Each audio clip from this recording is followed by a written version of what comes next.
How's everybody doing today? The time right now is 11:55 a.m. in the morning where I live. I don't know what time it is by you. Shout out to you all. Let me start off with some pieces of scripture from the book of Proverbs. The book of Proverbs is written by a king, King Solomon, and it's supposed to be a book of wisdom, hence Proverbs. I'm going to read from various places. Every word of God is pure. He's a shield to they that put their trust in him. Do not add to his words, lest he reprove you, that is, search you out, and find you to be a liar, or exposes you.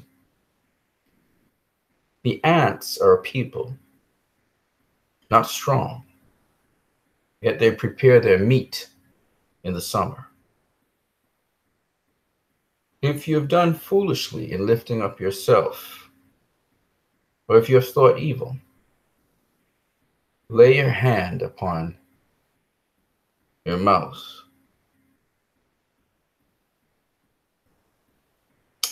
It is not for kings, it's not for kings to drink wine or strong drink, lest they drink and forget the law and pervert the judgment of any of the afflicted.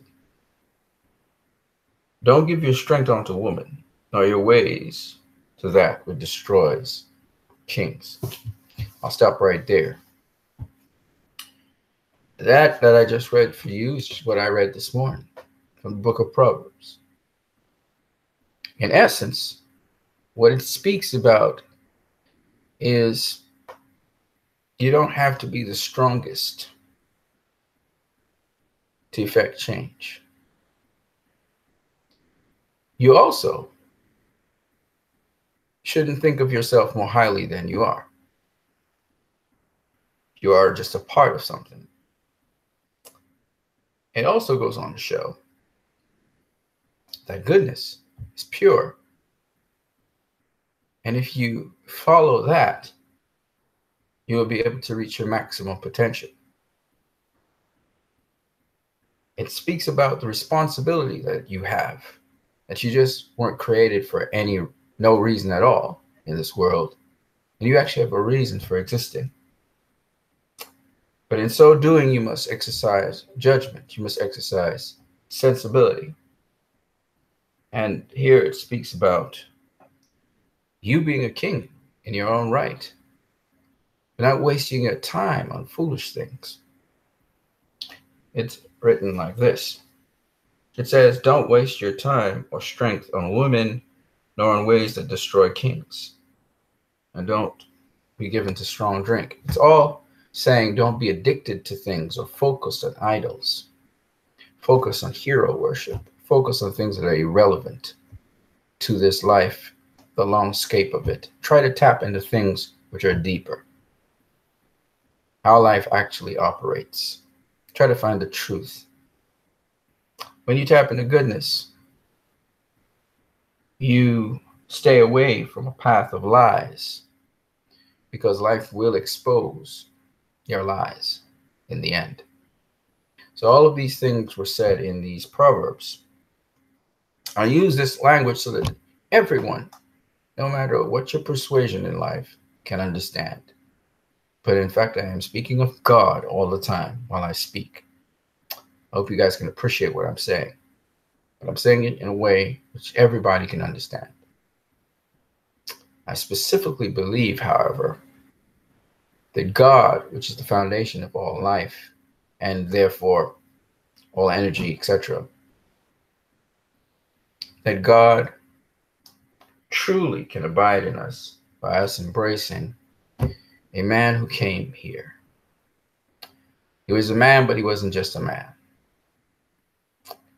Jesus. And I say this with a smile because I've experienced it myself. And there's a lot more to this existence than meets the eye. So that's all I can say about that for now. If you want to know who Jesus is, just ask him. If you want to know who God is, just ask him. It's that simple.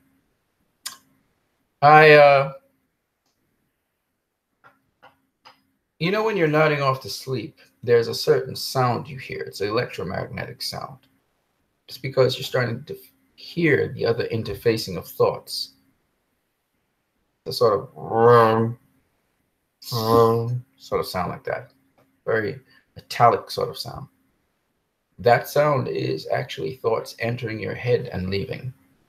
It's crazy how electromagnetic things interface with us all the time. You feel that sort of sound when you're interfacing with a television.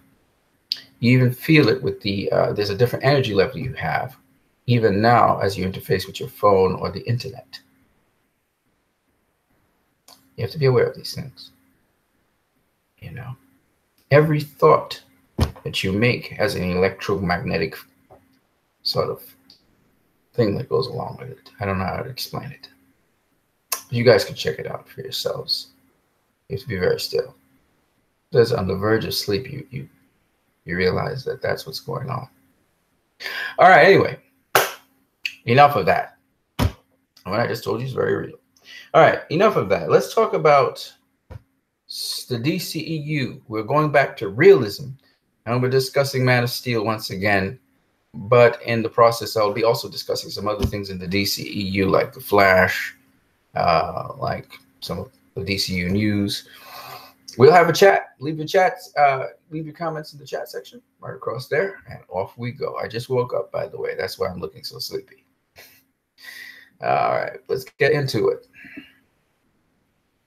Talking about the DCEU. Before I do that, though, let me take a look at the chat section, see what you guys are saying in the chat section. Don't forget, you can say hi. Dave Ethan, shout out to you, my brother. Do that, though. Okay. And all the other people, I know everybody's busy at work, so that's a good thing. All right, let's get into what we're going to do in this video. I know you guys enjoy my videos because you keep on coming back, so that's a good thing. Yesterday, I was not able to put up a video, by the way, so it is what it is. Right. Okay. Very well. So you guys should be seeing this at this point in time. Should be seeing this. Let me see here. Let's check that out. Good. Wonderful, wonderful, wonderful, wonderful, wonderful. All right. So in one of my previous videos, I was discussing the realism involving the Flash. And I made a statement that the DCU Flash is the most realistic depiction of the Flash ever in the history of Flashes. And when I was up on social media, I made a statement which our guy challenged. I said, if you do recall, the Flash moves not because of his speed, but because of how he moves, like lightning. And this guy took it and he wanted to talk about how in the comics he was named after his not that his movement of speed, but because of lightning.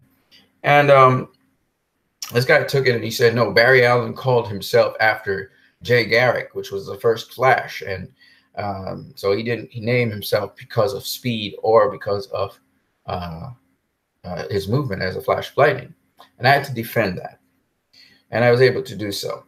And he's talking about all Flashes, the thing about them is speed. And so I want to speak with you guys on this topic, just to clarify and defend it, and also to show you guys another thing which has to do with the Flash. So we're going to get into that right now.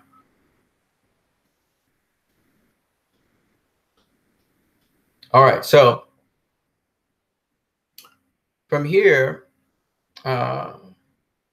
it's very interesting that the very first Flash comic, okay, first of all, I was discussing Barry Allen after DCU and how realistic he was.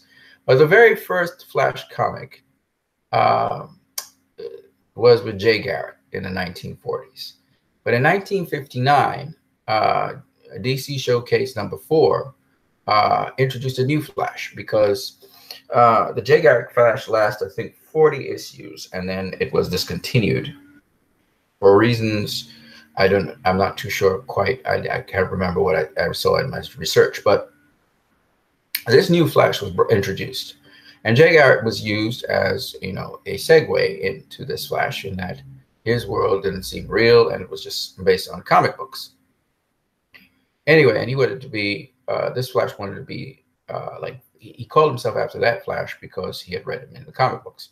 But what is interesting about it is he is defined right here. You can see big and bold place, the mystery of the human thunderbolt, which means he's literally compared to and defined as a thunderbolt. And the thunderbolt is basically lightning accompanied by thunder, right? It's a lightning flash. So that, in short, what I said about the Flash's movement is true. Now, I was wrong about speed. Obviously, all the Flashes, they're defined also by speed.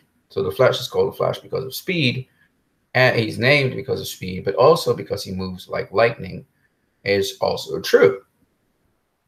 All right. So that's one of the things that accompanies the Flash, the electromagnetic radiation. This is something that all Flashes depend on, because all Flashes depend on the Speed Force. And because they depend on the Speed Force is a dimensional realm which manipulates space and time, but it is electromagnetic. In all of the Flash's depictions, you will see lightning inside of the Speed Force, flashes of light, and that's because the Speed Force is an electromagnetic dimension of our realm, our reality. All right?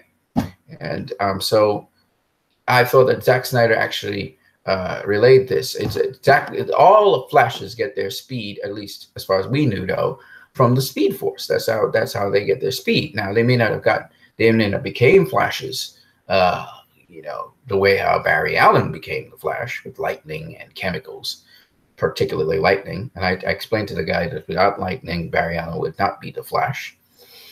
But nonetheless, the point is that all Flashes depend on the Speed Force, and as a result of that, you have to say that no matter what you think, he does move as lightning. And the guy went on to say that he moves faster than light and so on, and I said, all of that might be true, but at the end of the day, because he uses Speed Force and we see lightning in it, it tells us that it's electromagnetically manipulated. It still means that he still moves like lightning, and like a lightning flash. That's the point behind it. Whether he's in the Speed Force, whether you can't see him or not, in the Speed Force, he still lightning still flashes while he moves. So it's still the same thing. So at the end of the day, I just wanted to defend that the realism that I was speaking about. And still, I still truly believe. I mean, most times people can't even see this, what happened with the flashes of lightning. But again, it makes sense. This electromagnetic radiation. Remember, Flash travels through time. People don't see Flash traveling through time, but it's electromagnetic. And it was described that way even in BVS. You see moving through time. You see all this electromagnetic field, and obviously he's using the Speed Force. The Speed Force is this electromagnetic field, which the Flash sort of moves into and comes out of. So it's not like the Flash is always moving very, very fast. It's like there's certain times when he moves into the Speed Force, or he utilizes the Speed Force, and there are other times when he doesn't. And I don't know if it's biomechanically, if he has a certain excitable state that triggers him into going into the Speed Force, if you understand what I'm saying. And then he has to consume a lot of calories after coming out of the Speed Force. It could be something like that. But he does have normal metabolism when he moves around normally otherwise. So anyway, the thing about it is this manipulates space and time, and it seems to be electromagnetic sort of thing, dimension of reality. Okay, so there it is. And so that's why I said this is the most realistic depiction. Of course, the guy, he probably was a fan of the CW Flash, so he tried to defend by saying that my statement was inaccurate. And the only thing that was inaccurate about it is I said that, it's not speed, but it is the movement of lightning. It is speed. Speed is a factor, but with that is also the movement of lightning. And I explained also that all you know, that generally speaking, certain Flashes at least have the Thunderbolt symbol on their chest. And I told him, why Thunderbolt? Why not some other symbol? And just so you understand, Jay Garrett also has a Thunderbolt on his chest. He also has the wings, which tells Hermes. And the guy is saying it accentuates speed. But I said it's not just speed. It's also the fact that they select this because the way how he gets his speed, the way how he moves involves electricity. It involves lightning. It involves discharge of electricity. It's a certain electromagnetic thing that causes him to be the way he is. Now, with the case of Jay Garrick, he got this from chemicals, from water chemicals, hard water chemicals, and other components, which mixed, and he inhaled that stuff, and it enhanced his body to allow him to electromagnetically again become super fast.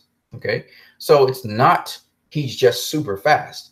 And I made that point with Quicksilver. Quicksilver was super fast in the MCU, but again, he's fast, but he does not have.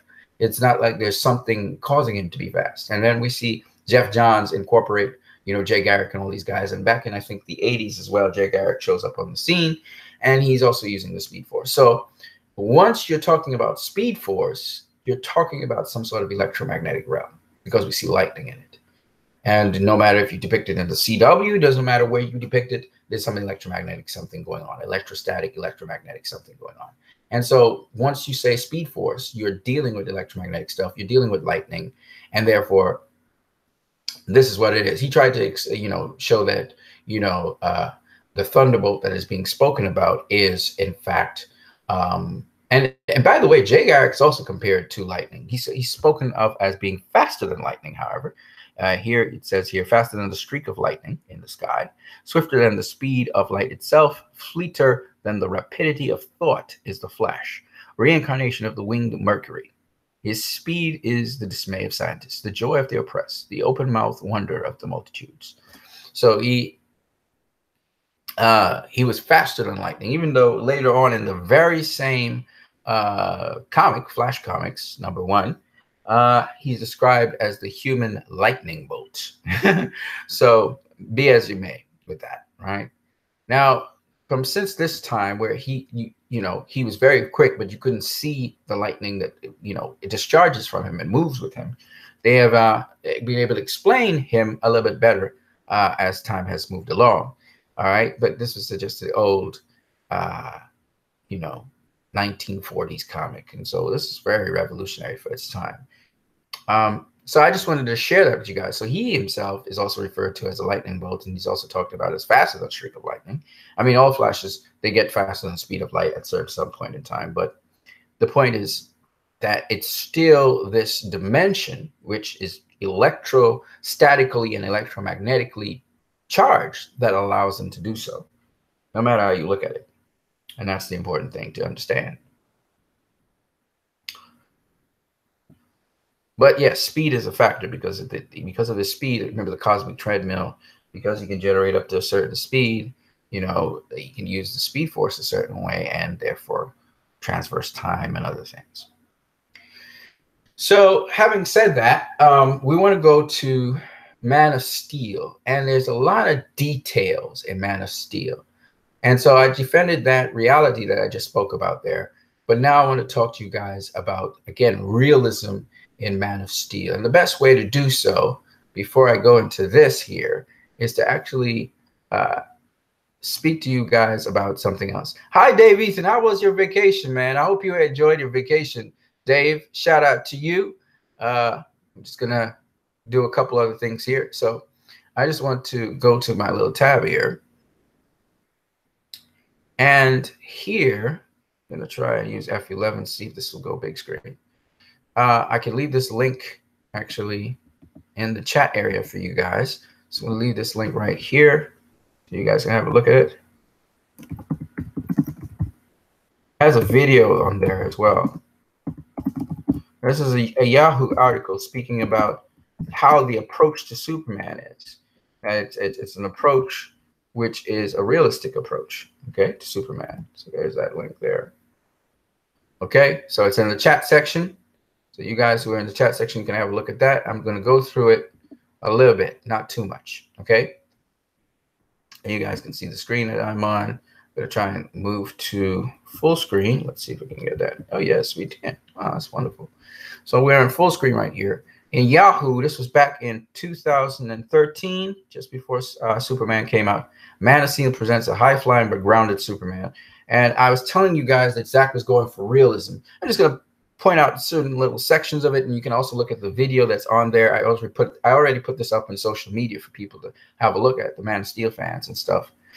But in truth, this is what was said about it. And let me show you something. So it was the challenge director Zack Snyder, producer Christopher Nolan, and screenwriter David Goyer set for themselves when they took on Man of Steel, this summer's comic book blockbuster that looks to reimagine one of the most long-standing and beloved characters in all pop culture history. Our approach was not to do a comic book Superman. It is just to do a more realistic Superman, a Superman that exists in the real world, says Goyer in a new behind-the-scenes featurette that covers several aspects of production on Man of Steel. A longtime comic book fan, Goyer had been praised for his realistic approach to Batman, which is admittedly something of an easier task in Nolan's The Dark Knight trilogy. So, once again, remember I was talking to you guys about realism, and this is what this segment is about. The approach to Superman was to give a more realistic and grounded Superman, and Zack Snyder went to the nth degree to ensure that that reality was so. And I'll discuss a little bit, more about that in a minute. And let's see here. Okay. All right. So Zack Snyder says, what Chris and David did was to let the audience participate in an experience of being Superman without breaking the things that make him Superman. They were able to make him sort of relatable, ground him, and make him feel real. And that's why Man of Steel feels like a very grounded film. It's a different film to almost any superhero film you've seen, except for films such as Unbreakable. And even Unbreakable and Split and the upcoming Mr. Glass that's coming up, which is going to be awesome. These films, and even Spawn, I think Spawn is going to be fantastic as well. These films are supposed to give you a real world experience. The difference here is philosophically and otherwise, Superman is such a big character that you have to go on a grand scale. So with all of these other films that we discussed, and this is amazing what Zack Snyder did, with all the other films I just spoke about, Unbreakable, Mr. Glass, and Split, they are in a small setting. So that's why they're low budget. They're small setting. Superman, Man of Steel was an epic that was made to feel like it was in a small setting, yet it was so grand. And so it was an epic that Zack Snyder specifically, very cleverly, used a single handheld camera to give you that feeling of a sort of, and that's why I said he's an indie filmmaker, it gives you that sensibility or feel as if this is real, but yet it feels somewhat intimate. It feels somewhat small. It feels like a small indie film. It's an illusion he created by the technique he used to cover this movie. And so at certain points in time, you feel like this is something being observed. Superman's being observed by the world. You feel like someone's observing him. And then at the other time, you feel like it's intimate. And it's almost a small sort of town, small kind of comfy, cozy, small, sort of laid back rural America feel to him, a sincerity about it. And so he was able to pull that off in an epic. It is one of the most difficult things to do. And he did it with a single handheld camera. And look, here it is right here. While most big budget action films are multi-camera affairs, Snyder shot Man of Steel with a single camera, creating a sense of realism and immediacy while he crafted each shot down to the finest detail. And that's the thing with Zack Snyder people just don't get. They say he's a great visual director, blah, blah, blah, blah, blah. His stories are not great. You know, it's choppy. Whatever. Listen, man, this guy pulled off something that is so difficult to do. That's why, as much as people were begging and praying for Man of Steel's downfall, the detractors, because of Marvel and all that bullshit, you know, and somebody highlighted just recently Kanye West saying, "I am Walt Disney," which is really interesting. Go check out that video by that rapper. These rappers, man, they've been very conscious, man. You have to pay attention to these rappers out here. But go watch it, because I'm not going to tell you what it is. You have to read between the lines. If you're not somebody who can read between the lines, forget about it. Don't go watch it, because it's not make no sense to you. All right. So the point is that this movie, Man of Steel, some people say it's a masterpiece. And the more I go into the details of it, is the more I respect it and appreciate it as a masterpiece that it is. It actually is. And some people are saying it was a masterpiece. I now understand why they say it, because I didn't pay that much mind to it. Details, like I said, details make these movies realistic. Details. Okay. Let's continue on with just a little bit more. I just want you guys to get the sensibility of what was really going on. He wanted to give the film this feeling that even though we're dealing with a superhero, this could actually be going on, or maybe it could happen tomorrow, says co-producer Charles Roven. Again, the realism, it's about our world that these settings were put in, okay? This meant that Superman had to be part of a world that was immediately recognizable, not a land of make-believe. Didn't I tell you guys this in all my memes and everything? I want you guys to see I hit the hammer on the head, because not only did I receive this, but I remember reading certain articles like this concerning this film. The story is a very realistic mirror, says production designer Alex McDonald. It's a very 2012-2013 world.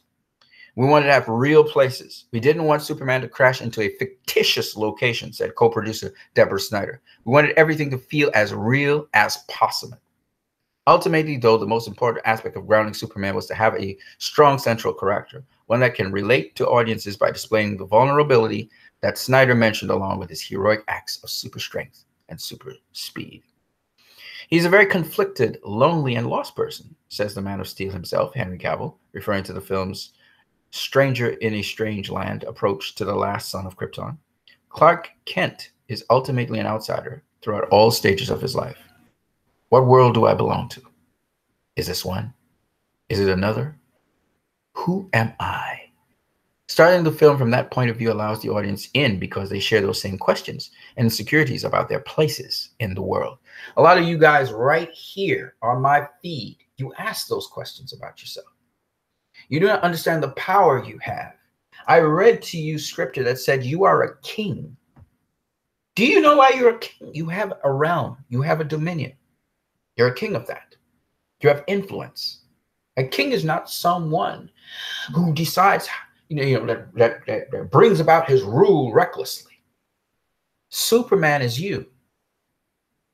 And I can't go into all details. You can always go and watch the video. But the point is the realism I was stressing on. All right.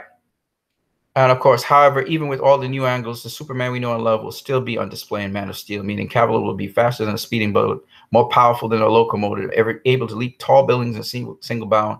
And what Superman stood for all these years remains the same and just as potent as ever. It ever was. I beg to say, even more potent. And it says here, the last statement is, it's the potential for every person to be a force for good, says Russell Crowe, who plays Jor-El, spoken like a proud papa. Hope, the potential of each person to be a force for good. I know you guys enjoy these videos because you know they have substance to them. So as a result of that, Man of Steel had certain filming locations, and Business Insider actually covered it a bit, and I want to show you a little bit of that, okay? So let me show you what Business Insider showed you, and then I'm going to go back to what I'm going to talk about, which is very interesting because, like I said before, there's a lot between the lines you can actually read into this movie, and I just wanted to, cover that. Now, let's get to it. So Business Insider, back in June 21st of 2013, the movie had come out already. Kirsten Acuna had seen it. Kirsten Acuna, sorry, I messed up that name. And this article was put out, okay? tour the filming locations of Superman reboot Man of Steel. Now remember these are actual locations that they actually used, and I want to just talk about them a little bit. I'm not going to go through the entire article again. I will put the link in the chat section so you can check it out. All right, let me just see what you guys are saying in the chat section before I go on with this and come out of that. All right, R2 Lemon, been a while, been busy. If you want to join the Hangout, R2, let me know. If you want to join the Hangout, let me know. And what I will do is I'll come out of this for a minute. And let me just come out of this right now. Let me come out of this right now. And I'll pause everything so that you can enter the Hangout, and then I'll go back into it. All right, so if you want to join, the Hangout, let me put the link for you. I'm going to put it very quickly. If you want to join, or anybody else wants to join, let me know and just signal me right now. Signal me right now. I'll put the link there so you can join in. So let me know, R2, if you want me to join. If you want to join, sorry, not me, but if you want to join, let me know, and I will put the link in there ASAP. Okay, so let me do that right now. I'm not going to keep it very long, R2, so you have to, you know what it is, okay? So let me put it right now. All right, you should have seen the link pop up. Come on, let's join in. I'm waiting on you. I don't want any trolls to come through. There we go. Okay, great, I hear you. Wonderful. Okay, that's removed. And let me just introduce you right now. R2, how are you doing, man? Well, I've been pretty busy with that these last few weeks. I have 2 jobs, and I can hear myself. Been 2 jobs, mostly on weekdays and weekend nights. That sort of stuff. Was at the country the previous weekend, and I haven't really been up much to the movies, or mostly about the DCEU stuff ever since the E3 they gave me so much Kingdom Hearts news. That's all right, man. It's actually absolutely fantastic that you are busy. You have to understand these things are kind of luxuries. Movies are luxuries. They're kind of pastime, hobbies and stuff. I don't expect you to have time for these things. That's why I said that was the same thing with me. I make time, but I'll be honest with you, I don't have time either for these things. So it's actually good that you're busy, man. Keep working life. Remember, these things are just to help your personal life. So yeah, it's awesome that yeah, man. Well, I'm going to proceed with this, but as always, feel free to just say your piece on these things. Again, people, if you don't know, R2 is a writer, and he's written some really awesome crossover stories. I really want to see a crossover movie with DC, Marvel, DC, IDM, IDB, DC, and a number of other comic book franchises. I would love to see crossovers. But if you need to, you should go check out some of his crossover writing. Just tell them where it is found again, R2. Wait a minute. Can you type it in? Oh no, you can't type it in the chat section. Put the link. Link to my profile. I can put that in there. Okay. The hangout for while R2 is doing. Oh yeah. You know what? Show the chat. Show the thing. Use screen share. Use screen share and show the place. The website. All right, so I'm going back to what I was saying about realism in the DCEU. I will do that in screen share as well. While R2 brings up his screen share, I'll use my screen share as well. All right. Works. All right, so I'm back in screen share. All right. Oops, that's not what I'm looking at right now. Did I put this link up? No, I don't think I put a link up for you guys yet. We put that link up concerning Man of Steel's filming locations. Okay, so this is the article I'm coming from. You guys can see that. Business Insider. While R2 is putting up his stuff, you'll see his stuff as well. So you can go ahead and check out this. This is the different actual locations where Man of Steel is actually being filmed. And again, Zack tried to use as much real stuff as possible. Where he had to use, you know, do the superhero thing and stuff, he had to use special effects. They did it. And what I like about it is even the way how they did their special effects or their CGI or whatever merged very seamlessly into what they were doing actually with the actual stuff. Okay. So I think David Ayer wanted to do the same kind of approach where he wanted to actually use actual things. You found it, R2? Well, while you're looking for that, I'm going to continue what I was saying. So there are different filming locations for Superman Reboot. You can check out this article. I just posted it up by Kirsten Acuna. This was June 21st, 2013. And let me just pop it back up here. So everybody's seeing that. And yeah, so again, the very same thing I've been saying all along. When Zack Snyder set out to make Man of Steel, he wanted to make it as realistic as possible. To accomplish that, Snyder set out to use practical locations for filming. Also used a handheld camera to deliver a gritty, embedded, journalistic documentary style. So he you know, whenever he was covering Superman or whenever he was covering something, it felt more like a documentary. It felt like something something from Michael Moore. Yeah, you were saying R2? Finally, that's how it works. Yeah, this is my fanfiction.net site. Some more of the stories are in here. But you put it on screen share so we can see it? Yeah, does it show? Hold on, let me see. I'll tell you if it's showing or not.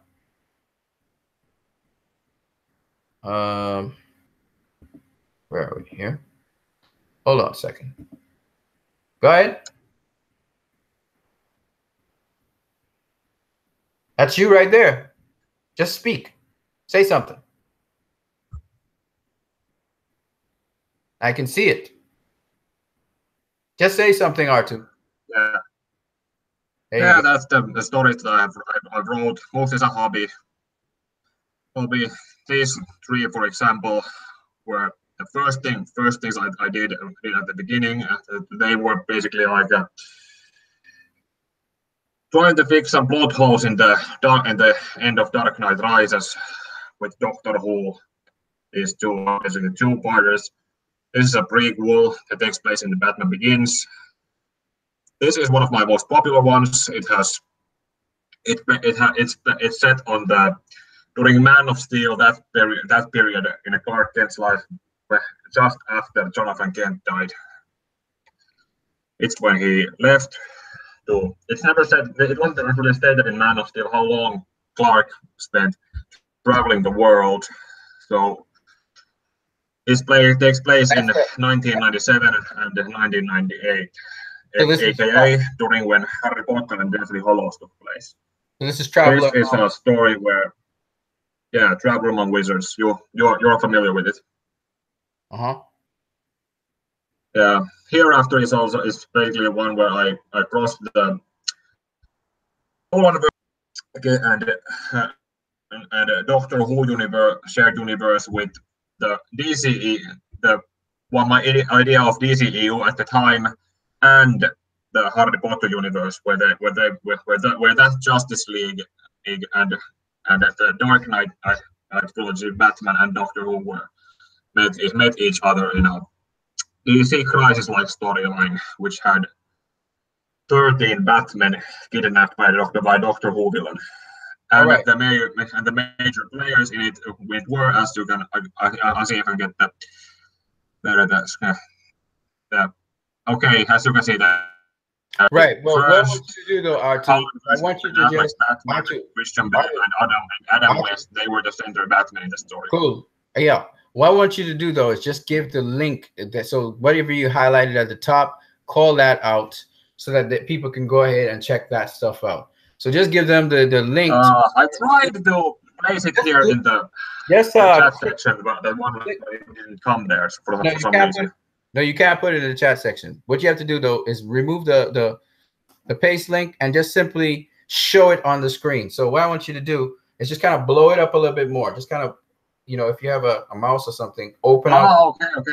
magnify it so we can see it, and we'll see it on the screen. Yeah, perfect. Right. And now just show us on the screen. That's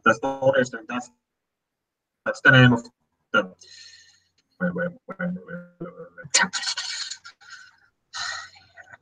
Can you at least see it?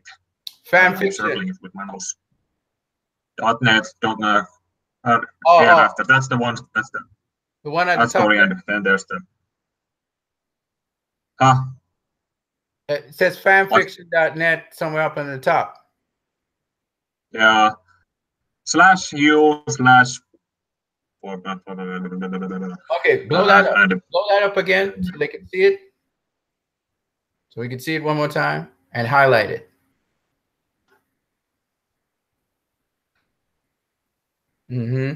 Just blow it up now.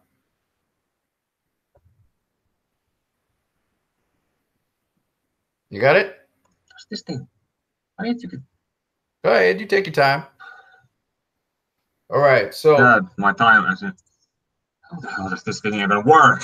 You relax. You have to relax and just do it. All right, don't worry. We have the time. I wish this thing came with the manual. There you go.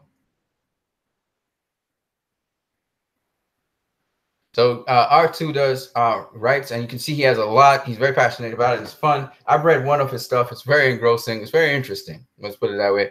And fanfiction.net, but he's going to give you the his little actual place where he does his stuff on fanfiction.net. It's very interesting. It's more it's somewhat fantastical, so it's not as realistic like realism, but he uses the characters. Yeah, that was the point where I tried to keep it as realistic, but then we came to the rest of the. You have read the. Just zoom it up. Have you read this one? Just zoom it up a little bit. Still haven't zoomed it up. You're zooming it up. Go ahead. Yeah, this story, Outsiders Beyond Good and Evil. Okay. This one, for example, this was the story that I was experimenting on. Fanfiction.net though. You still haven't done. Oh, fanfiction.net can't get any bigger. That's what you're saying. It can't get any bigger. Okay, just the link. This thing I can't magnify it. I can magnify everything else that's here, but not everything that's there. Okay. All right. I have. You go ahead and just tell us. Just call out. I can leave it here in the Hangouts. R2. All I want you to do is just call out the link there first. Call it out so that people can see it. Okay. Highlight it and call it out. Okay. https://www.fanfiction.net/s-10557749-1-outsiders beyond good and evil. That's one story there. And this story, as I've said, here I tried to. This was the story where I was playing with the idea how I imagined Jesse Eisenberg's Lex Luthor to be. As you can see in the somewhat photoshopped, this, as long as it, yeah, here, this photoshopped poster I made Jesse Eisenberg's Luthor was also a central character in this, and I tried to play with the idea how he could be portrayed. It wasn't very far off. It wasn't as the same, but it was pretty similar. Awesome. So we're gonna. I just wanted you to say the link to all of your stuff. We're not going down that road right now because we're busy talking about realism. But what I want you guys to do is I want you guys to check out his stuff out there. Check out his stuff. It's on fanfiction.net. He just gave you the long link. I'll try and get that link and put it down in the comment section, because if you know what, I probably can go to that, but I will do that later on in the video because I'm talking about realism for now. Yeah. And remind me to at the end of this or somewhere in between when I'm taking a break and I'm talking to you guys in the chat section that I can actually copy off that link. So you know, I don't know all the details, but what I can do is go fanfiction.net, type in your name R2 Lemon, and I'm pretty sure that's not there. No one writes there under their actual names. Right. What is your name on there? It's Suomalainen with 92 with each character. Actually, hold on a minute. I'm changing it to something else. So it's easy right there. I see right here. You just had it. I just saw it. Yeah, it's that's this thing right here. But I think I'll change it to something a little easily pronounceable. Okay, that would be awesome. So we could just search for you, and once you go into fanfiction.net, we search for you, and then we can easily find everything that you've written, and that's the way to go. So if you guys like your imagination merging different things together, it's a hell of a ride. You know what I'm saying? It's you know. So let me get back to what I was saying now about once you change the name, just let me know what the name is, R2. So let me talk to you guys, continue what I was saying about Man of Steel and realism, because this is what this whole series is about, realism. And because a lot of people, you know, they talk about these are fictional characters and this is fantasy. And so what are you talking about? You know, realism. There's no realism there. Well, actually, there is realism in all of these movies. They're grounded movies. And I keep on talking about grounded in realism. And here's the evidence to support that, right? Don't forget to just let me know what the change in name is. You can go ahead and do that as we speak. Let me get back to screen share and what we were talking about here. Okay, it's real quickly. It's changed to something else. Okay. Actually, it's not really updated to change yet. It should change in some time. What will be changed to? Pika Shades. I'm also under that name. I'm also under that name in the Discord. What's the name again? Pika Shades. I'm putting the screen share back. Okay, do that. There. That's the new. I'm also changing this profile. Pika Shades. Awesome. Yeah, that's also what I got. That's also a name I'm using in Discord and Discuss, and I probably start a YouTube channel under that name also. Awesome. Pika Shades. So you go to fanfiction.net, ladies and gentlemen, look for Pika Shades, and that is what you'll do. And let me just put that into the chat section right now. In fact, you can do it as well, R2, if you want to. I'm going to put that in the chat section right now. Let me go to the chat section right over here, which will recommend my dude, Marcel Music. Yo, Marcel, shout out to you. If you want to join the chat section, let us know. So you get, let me just put here, R2's fiction stories, crossover stories, okay, can be found at fanfiction.net under the name Pika Shades. You can't get it better than that, folks. All right.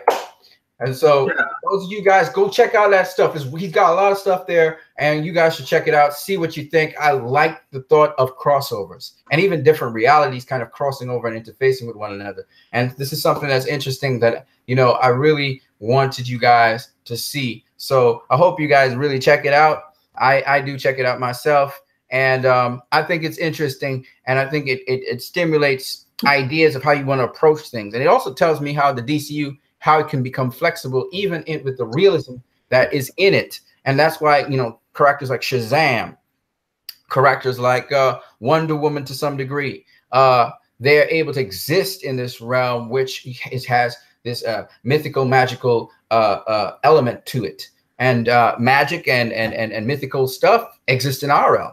Right? In our realm, in our world, we talk about the Greek mythology. We talk about magic. It's more scientific, but then we also talk about lore and magic there. So it's there's a lot of things still going on there that we can utilize to be able to still keep a grounded world, a grounded universe, but yet at the same time have these sort of supernatural elements introduced into them. All right, so going back to what we were talking about, shout out to you again, R2, for that. I hope that people check out your stuff. We're going back to what we were saying here in Man of Steel with the filming locations. And again, actual locations were mostly used, not fictitious ones. And there were some fictitious ones like Smallville, but even Smallville, which is a fictitious place, was actually based on actual locations in Illinois. So, yeah, R2? Okay. So these were actual locations in Illinois, and let's talk about them. So if you look here, he wanted to set up real locations. Zack Snyder set out to use practical locations for filming, and also used a handheld camera to deliver gritty, embedded journalistic documentary style. While a lot of the film takes place in Clark's hometown of Smallville, Kansas, no filming occurred in America's heartland, which would be Kansas. Rather, most of the production took place in Illinois. If you haven't seen the film, there are some mini spoilers. And that was back in 2013, they said that. So the early film sequences were filmed on Vancouver Island.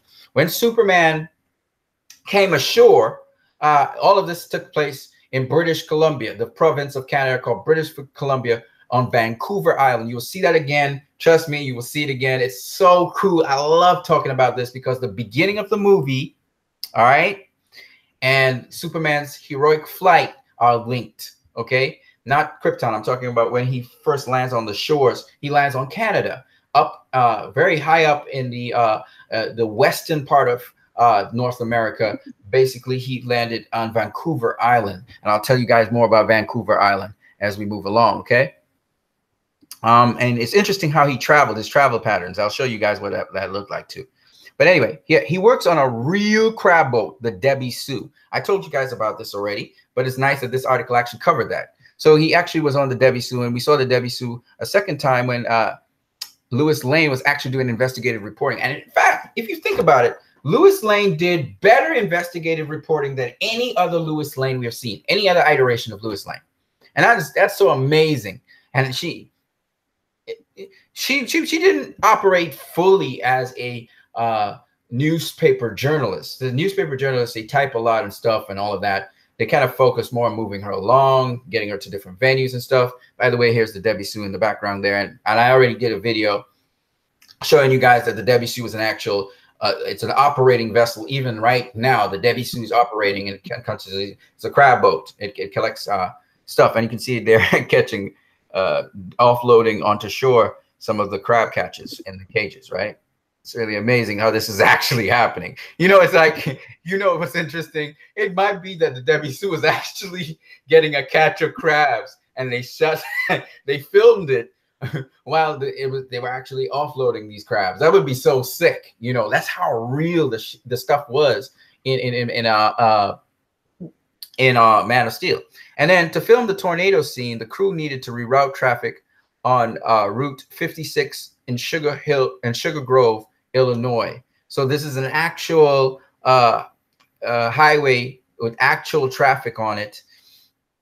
And just so people know, it's because it had an overpass, and it had this very natural setting that they decided to use that. So the supervising location manager, Bill Doyle, said they picked that spot because it had cornfields and an overpass in the same place.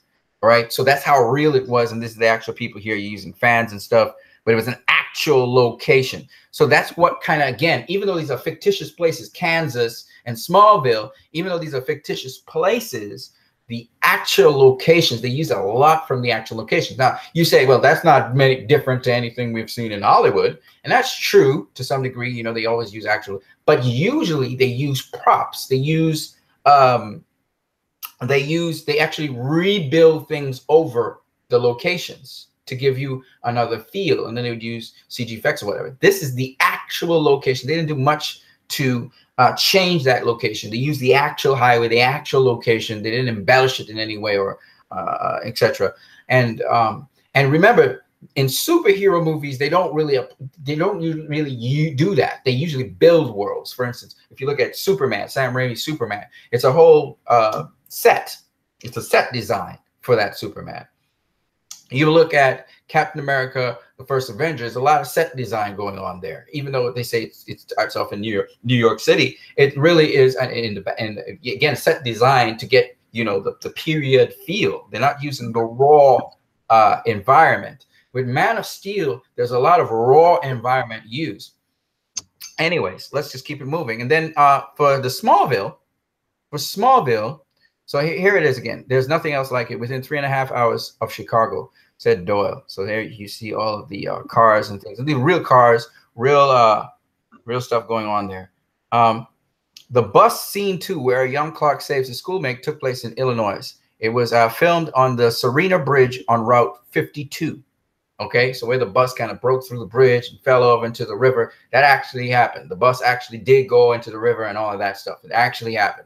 But it was called, and that's why you got that gritty, real feel. It wasn't just CG going through everything, right? You know, Blade, Blade 2. I'm thinking of all the superhero movies I know. Captain America, the First Avenger, much more grounded movie than most of the Marvel films. Iron Man had some scenes. Some scenes in Iron Man were based on actual venues and actual places, but a lot of scenes in Iron Man were sets. It's amazing, right? But again, Iron Man was contained within buildings most of the time, so it was a lot of set design going on there. Again, if you look at, I'm talking about a ton of movies where these people are not shooting in multiple locations. Superman, Man of Steel was shot in multiple locations. Batman v Superman was shot in multiple locations. And then Justice League was shot in multiple locations, literally. All right. You look at a plethora of MCU superhero films, a plethora of them, and they've all been shot over green screen, or they've been shot in, small sets. Even Black Panther was shot in small set design, right?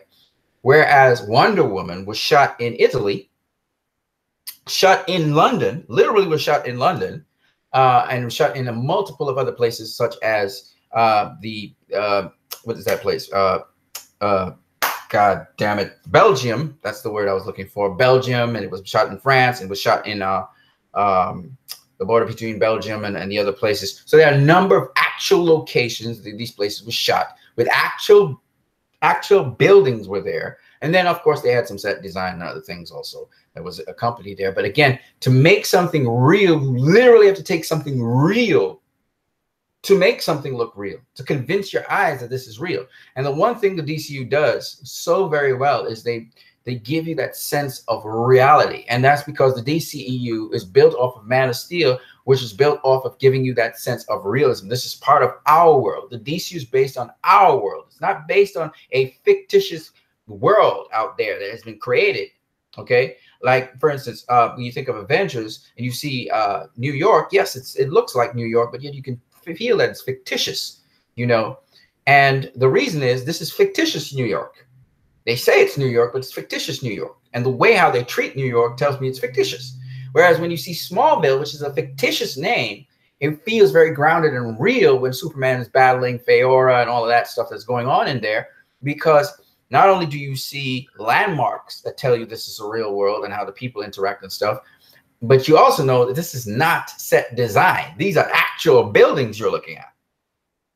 Actual buildings, not CG buildings. There are actual buildings there, and the actual buildings are blown up and stuff, okay? And while Smallville is a fictitious name, it's a literal village that you're looking at. They shut down an entire small town with 10,000 people to make this happen, to compensate. They had to compensate them for whatever they're going to do.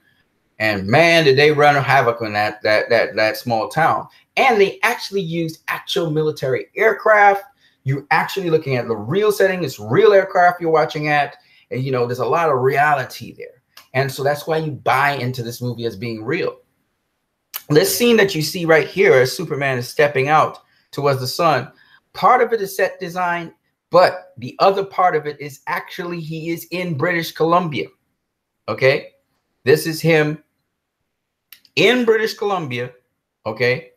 And he's actually in what we call now you had Vancouver Island, and then you have also Ellesmere Island. Ellesmere Island is found on the edge of the Arctic Mountains, or the Arctic Mountain Range. It has a particular name. I just can't remember what it is. And so this here is a part, it actually is part, at least they fused it into their set design, if so, of him stepping out into the Arctic, and the Arctic mountains are out there. And this is Ellesmere Island. Ellesmere Island is on the other side So he was in British Columbia, but you can head over to the other side, and there's actually a place called Ellesmere. But this is supposed to be on Ellesmere, but yet this was shot in British Columbia. Okay. Superman's hometown of Smallville was not filmed in Kansas, but a small town of Plano, Illinois. Okay, so that's where you are. You're in Plano, Illinois. And it's built 20 minutes outside of the town. This was built from scratch. Had character and stuff like that. There it is. The film shut down the town to film many of the movie's explosions filled with flying debris. Okay, so it's just so cool. Okay, these are really actual explosions that are happening. This is not CG effects. Okay, not crazy. And there it is. Real military aircraft were used for low-flying sequences, and the actual military people were on the ground carrying out exercise. Okay. Deborah Snyder said the crew worked with local police, fire departments, and townspeople who work security. See, these actual people. These are the actual townspeople. Now they have probably Smallville written on their cars, but these are actual people that actually were there. Okay. Plano just really embraced us, says Snyder. They let us shut down their town and turn it into a backlot. A Sears building, 7-Eleven, and IHOP were added into gaps between buildings. So these weren't actually there. They put those in there. Okay, they constructed. These are props, obviously. Production notes refer to them as instantly identified symbols of true Americana. All three served as promotional partners for the film. All right.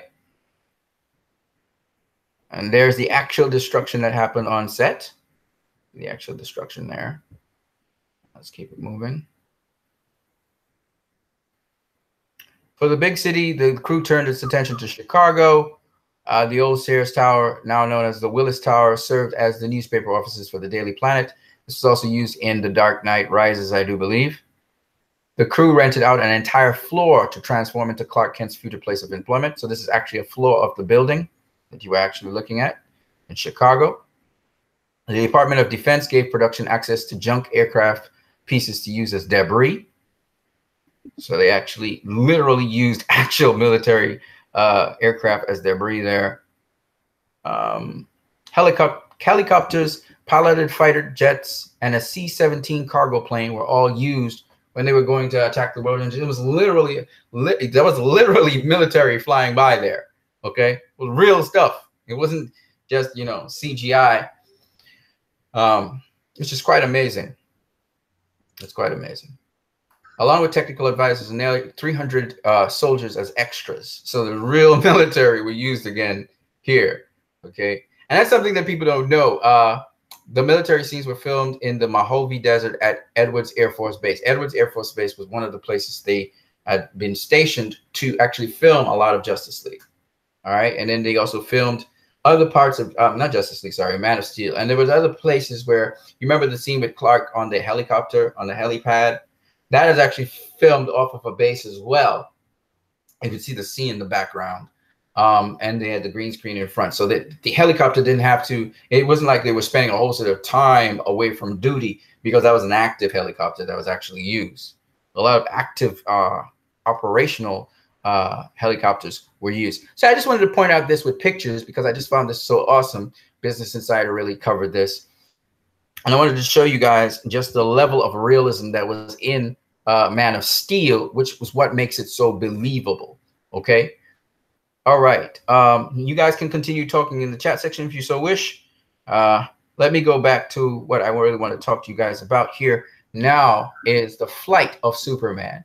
And what's so cool about this, you know, and feel free to jump in anywhere or to where you want to say something, you know, you can always stop me at any point. The flight of Superman is one in which, again, it's so unbelievable. There's a mixture of CG and, but there are a lot of real places where Superman actually flies over, and he's actually, you know, when he's trying to fly where he is. So what we do know is that when we first see Superman try to fly, it's because he accessed the Kryptonian ship. The Kryptonian ship was found on Ellesmere Island, Ellesmere Island, again, like I said before, is somewhere in the northeastern part of Canada, really near to Alaska. Okay, actually, it's above Alaska to some degree. Alaska is more to the western end of that area, and it's closer to Greenland. So Ellesmere Island is very close to Greenland. And when Superman starts to leap and jump, and then he finally goes high up into the sky, there's so many things to think about when that happens. When he goes way up into the sky. He's flying really fast upwards, okay? And he goes way up into the sky. Now that can mean so many different things, okay? There are some jump cuts and how they fuse things together, but nonetheless, he goes way up into the sky and then he comes crashing down onto, and you can see this is a mountain range here. Now, I couldn't particularly isolate which mountain range it was. You say here, at what mountain range did Superman crash into in Man of Steel? But there are a couple clues as to where it could be. So when I started looking at mountain ranges, obviously they had to be snow-capped, which means they had to have a certain altitude to them. I realized that I isolated it down to 3 mountain ranges, okay? It was either the Arctic mountain range, which is right near Ellesmere Island. Okay, the Arctic mountain range, it goes all the way from Ellesmere Island, which is as west as it will be, and it goes all the way across to like Quebec area, that kind of the west, very west of Canada, but the lower west area. Okay, the Arctic, it's a very long mountain range. Now, it could be that he just went straight up into the air and then crashed back down, so he was still somewhere around Ellesmere or somewhere around those mountain ranges. I think it's highly unlikely, but it could have been what happened, right? It could also be, so the Arctic mountain range, which is these here, okay? And what another giveaway for the Arctic mountain ranges is this, that they have a lot of flat areas where you could land, icy flat areas, okay? The other, again, reasonable thing would be he goes straight up into the air and he lands in Greenland, in a Greenland mountain range. Okay, so you have the Greenland mountain ranges here. Okay, similar kind of design and stuff, snow-capped and so on. All right, so it could be possible that that happened. The other one is a little bit more far-fetched. That means he goes way up into the sky and he crosses the Atlantic Ocean and he comes flying back down, into Europe, just close to the edge of Europe right there, and he hits the Alps. Okay. So that means he's flying very fast and he flew very high. Okay. And then he came, flying back down and he ended up in Europe. That's a little bit, that one's a little less believable. What do you think, R2? Which one do you think it is?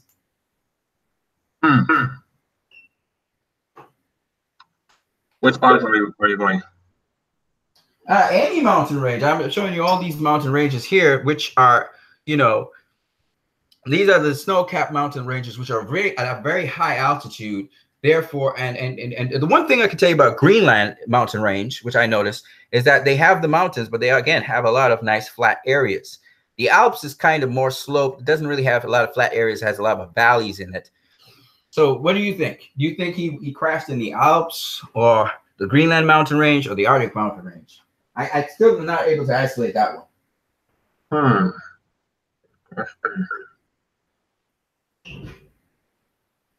Oh, I don't know.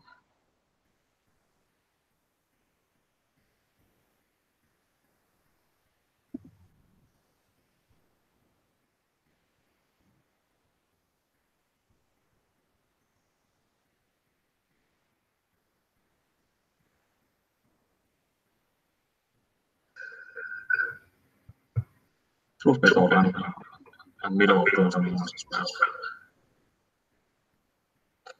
I'm trying to see how to create a YouTube channel for myself. I would make a lot more. I would have touched that and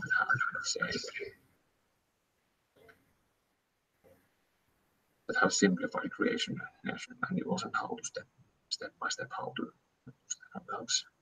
I don't know how many of you heard that. So you think you're thinking what?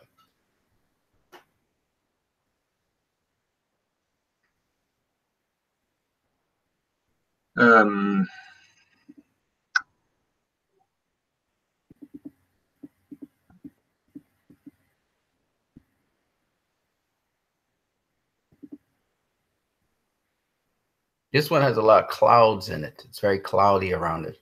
Yeah, yeah. Okay, I opened that tab. I have a lot of tabs open right now. This is the Greenland mountain range right here. Yeah, where was it? It's in the Business Insider link. I'm looking at it right now.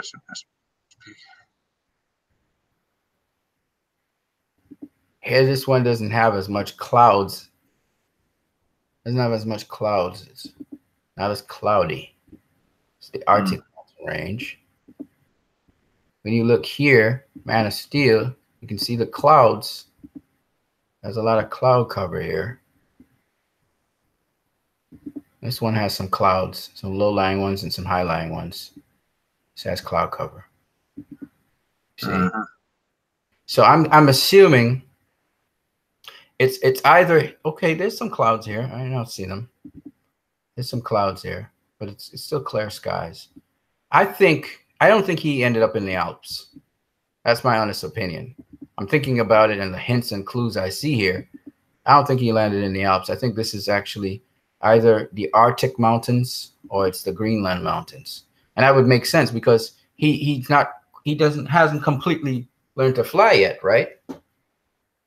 So he's now trying to fly. So I don't think he would go that far. I don't think he'd cross the Atlantic Ocean. Come on now, So I think the Alps is out, I think, in that case, unless it's a jump cut, which cannot be possible because he couldn't fly that far. So it can't be a jump cut. So that's my guess. It's either Greenland or it's the Arctic mountain range. That's what I think it is. What do you think? Can you see this? Or you have a lot of tabs open? I have a lot of tabs open. Okay. No problem. So yeah, that's what I think. I think it's either the Greenland mountain range or it's the Arctic mountain range. Yeah. And the other interesting thing is, the world is circular. So if you end up on Greenland or Iceland, you're basically almost at the top of the globe, if you understand what I'm saying. So you're very close to the North Pole.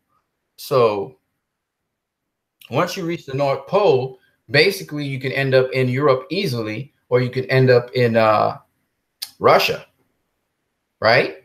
So there's still a lot of sea mass there, but it's a shorter distance than, say, if you were to travel via the Atlantic Ocean. You go down, from Canada to the Atlantic Ocean. You're trying to cross that to go to, say, UK or France or some European country, So I feel like it is a shortcut to Europe if you were to go up through, say, Greenland, It could even be the Arctic mountain range because it's right there, but I think it's more Greenland because Greenland's actually solid landmass. It is not as much liquid water there because Ellesmere Island is near to the sea and stuff like that. So that's just my take on it. I don't know, but it's interesting that he went from British Columbia, which is all the way in the west, right?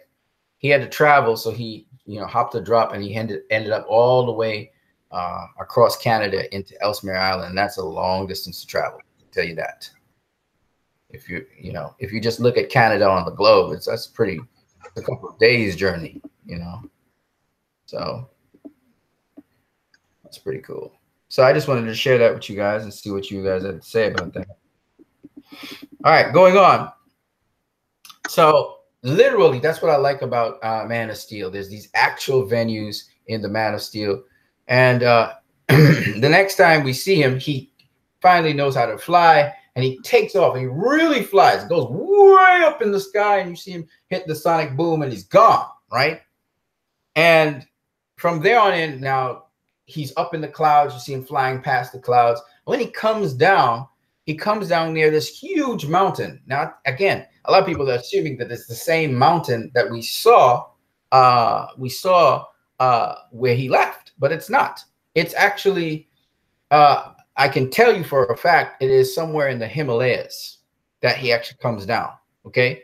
And you can see it right here, the Himalayan mountain here. And then the thing that gives it away is we know this is a glacier that formed this, but the important thing is these rocks right here.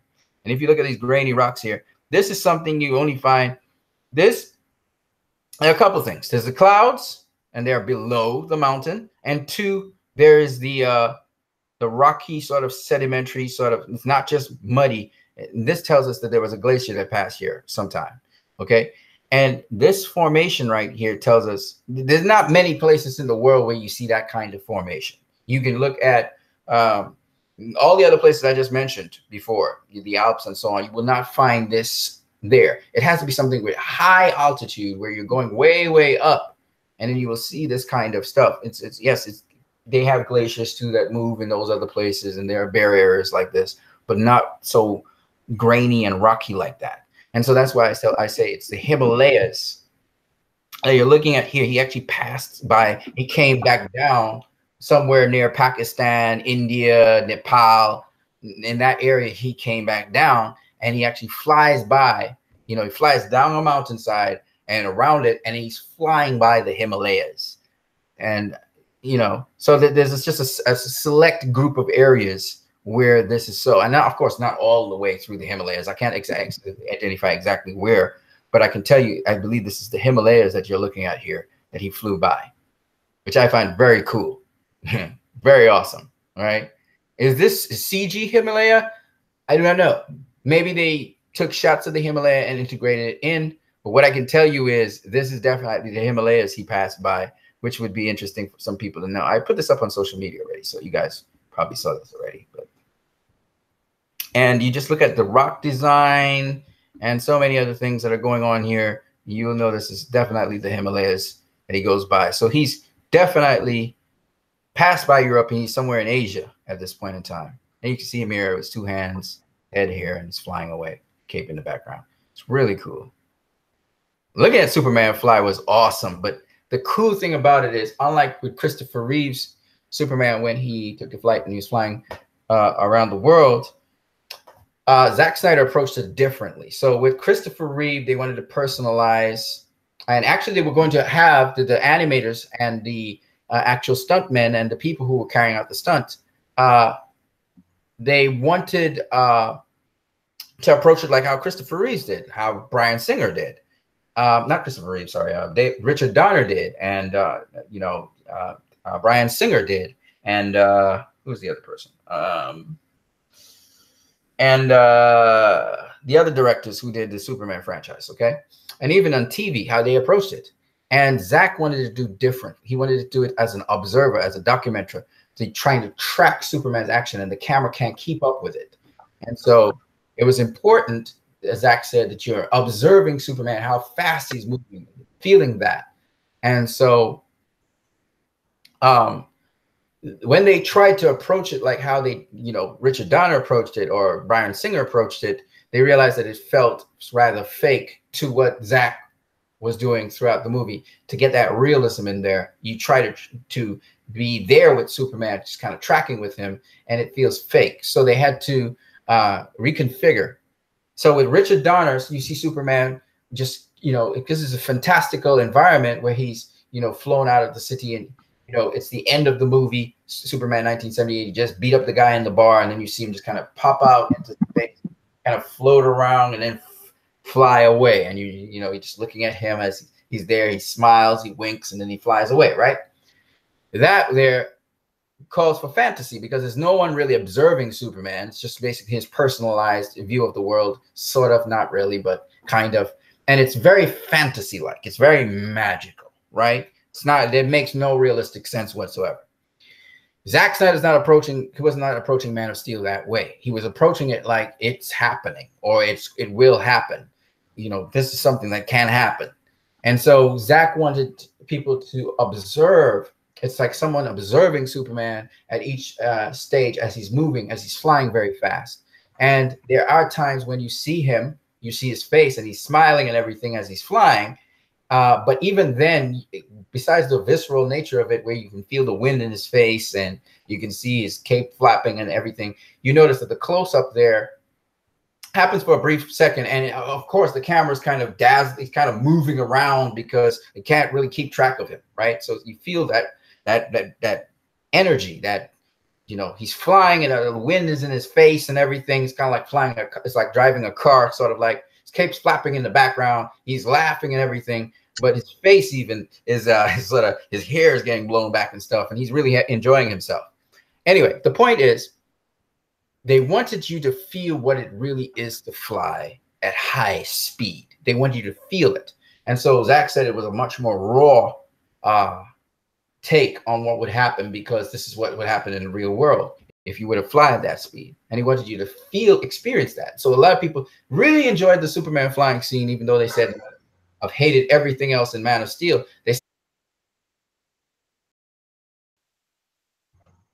Let me ask you a question about Man of Steel. You enjoyed Man of Steel, first of all?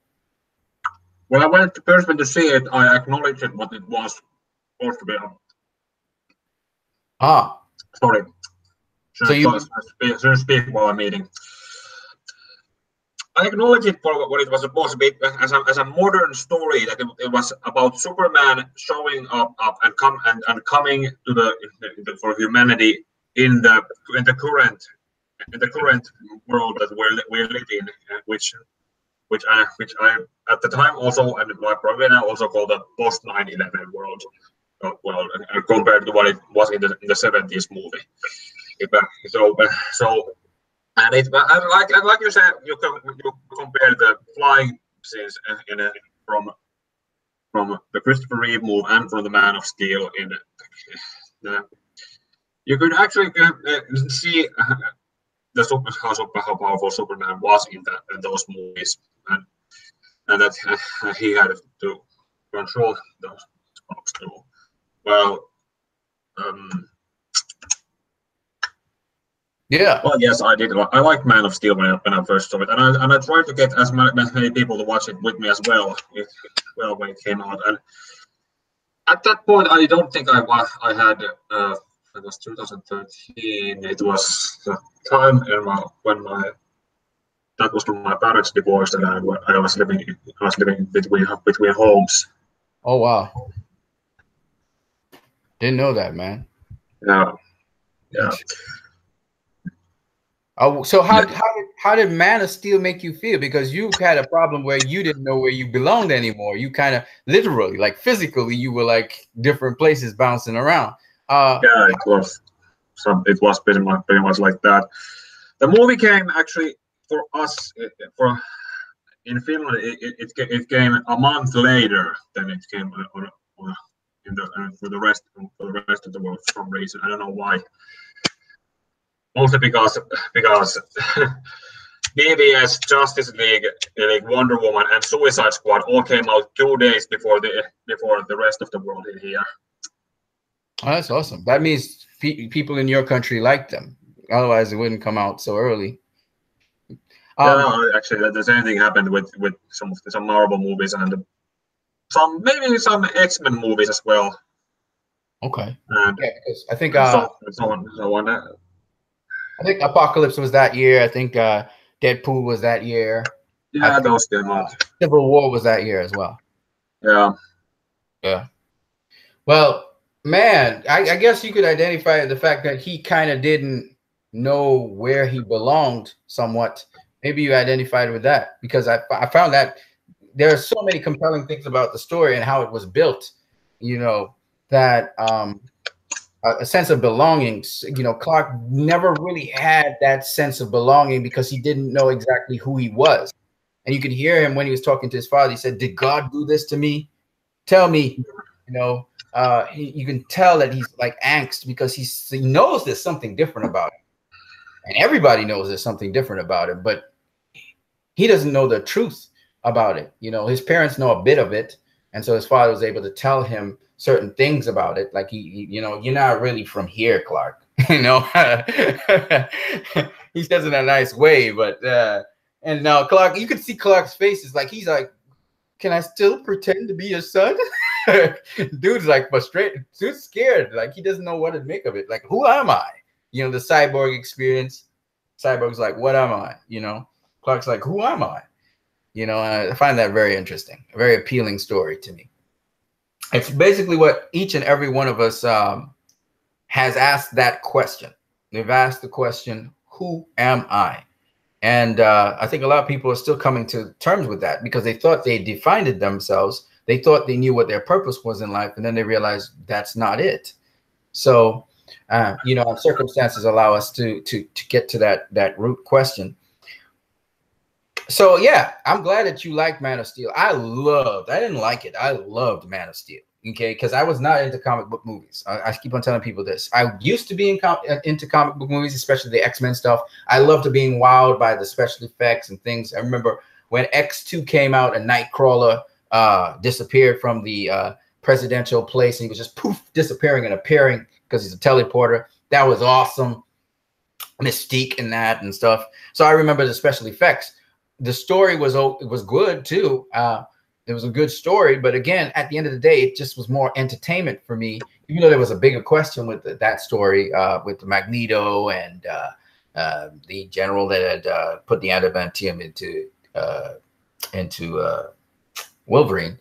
And there was a bigger story there, and Wolverine was also on a journey of discovery about himself. Right? There's always this journey of discovery, but I always feel like Man of Steel is just different to anything. Bryan Singer added a certain level of realism and dimension to comic book movies. Bryan Singer. Before that, there wasn't that. But I feel like Zack Snyder took it to a whole other level in terms of saying, you know what? Supernatural stuff is real. He's basically, Zack Snyder's big argument with all of these movies that he's doing in the DCEU is to tell people those superhuman things you see these guys doing is actually real. And also, it's a metaphor of real things we do in our life, and that these characters represent something. And I feel like that very strong statement he does, which was started off with David Goyer and Christopher Nolan, even in the Dark Knight trilogy, Christopher Nolan was heavy on trying to show what Batman means to the world. That was his whole thing. The whole trilogy is on what does Batman mean to us. And I think the second question would be, do we need a Batman? You see? And so I think Christopher Nolan comes with really fantastic, again, the guy is, you know, he's a brilliant director. But at the end of the day, he comes with some very poignant questions, which continue on with David Goyer's Superman. And we begin to realize that same question actualized. And it's interesting that it starts off with Superman. By the way, Man of Steel was not supposed to have any sequels. It was just supposed to be a standalone film. But what's interesting about it is because Zach and Goyer and Terrio and Company Limited carried on that legacy of Superman, extended the story, what we got was the same question. Do we need a Superman in this world? What does Superman represent? And it was crystallized what Batman represented further, taking the story of Batman, extending it even further, saying, okay, now it's not, Christopher Nolan's Dark Knight trilogy is self-contained. It's not really from this universe, but they pose extra questions about Batman, and they're able to show how Batman's a reflection of ourselves. So Christopher Nolan says, do we need a Batman, right? And now David Goyer comes on. David Goyer really does the Batman thing. It's Chris Terrio refines it, but David Goyer is the guy behind everything, right? So David Goyer comes on and says, listen, the question we really should be asking, coming off of Christopher Nolan's question, do we need a Batman, is Batman already here? And what does it mean to be Batman? So he took the question even further, okay? And to me, this is interesting because, again, philosophically, okay, can't even say the word. Philosophically. Thank you. I can't say it right now. I don't know why. My tongue will not allow me to get the rhythm for it. But the important thing is when you look at Nolan and Goyer, these guys took the typical comic book characters, and what they did was they reinvented them, still keeping their core essence. And what they did, which was very interesting, is always add this level of realism to them that we had never seen before on this level, unless you're talking about movies like Unbreakable, Split, and now Mr. Glass. You haven't seen that kind of level of realism in a comic book movie in a long time. That's what separates the DCU, I always explain to people, from the MCU or other comic book movies you've seen, and which is why some people like yourself, myself, and other people were attracted to these movies And I watched the movie. I watched Man of Steel 6 times twice in IMAX, 6 times in the cinema. I couldn't get enough of the movie. I went home. I got a pirated copy the next week. I played it on my television. I couldn't get enough of this stupid movie because at the end of the day, it had so much to tell me, so much to offer. And I was addicted to it. You know, it's still one of my favorite movies of all time. It's actually, now that I look at it, it's actually a masterpiece of a movie because there's just so much to understand about the movie. And so in my opinion, it's one of those, that's what got me hooked into the DCU. When I heard there were more movies like this, I was like, yes. You know, when I heard about Split, I obviously, you know, Unbreakable was fantastic. I had to see Split. And so the point is, there are certain movies that really, truly appeal to a certain set of people out there who are busy, like yourself. They don't have time for movies. And they know it's worthwhile to sit down and watch this particular movie because it literally is appealing to something that can be hot, to make us, you know, think a little higher or a little bit better or reinforce something and things about these characters we would not have known about. And so I like that aspect of it. So like I said, realism. This is what Christopher Nolan built his whole stuff on, realism. And it continues on in the DCEU. The only thing that a lot of people seem to misunderstand, and I just want to just make it abundantly clear, because there are a number of misunderstandings people have about things, and unless you've delved into things, you could see it. I think there's a misunderstanding that the DCEU and even Superman and Man of Steel was a darker take on Superman. I don't believe it was a darker take. That argument has been used so much that it doesn't really mean anything anymore. But I don't think it was a darker take. I think it was more realistic, grounded take on Superman that you saw. It's not that Superman was a dark character. It's that what would happen if that character entered into our world. This is what would happen. Mm-hmm. So it's not darker. It's that people had a fantasy about Superman and that the previous movies fantasized him. And finally, they decided, no, we're not going to fantasize him this time. We're going to ground him in reality. That's the difference. It's just a different approach. It's not darker because Superman's not darker. The guy, everything he stands for is bright, okay? He's about hope, for crying out loud. And we get a deeper dive into hope in Superman. So it's a darker movie because Superman's not a darker dude, right? The world is our world.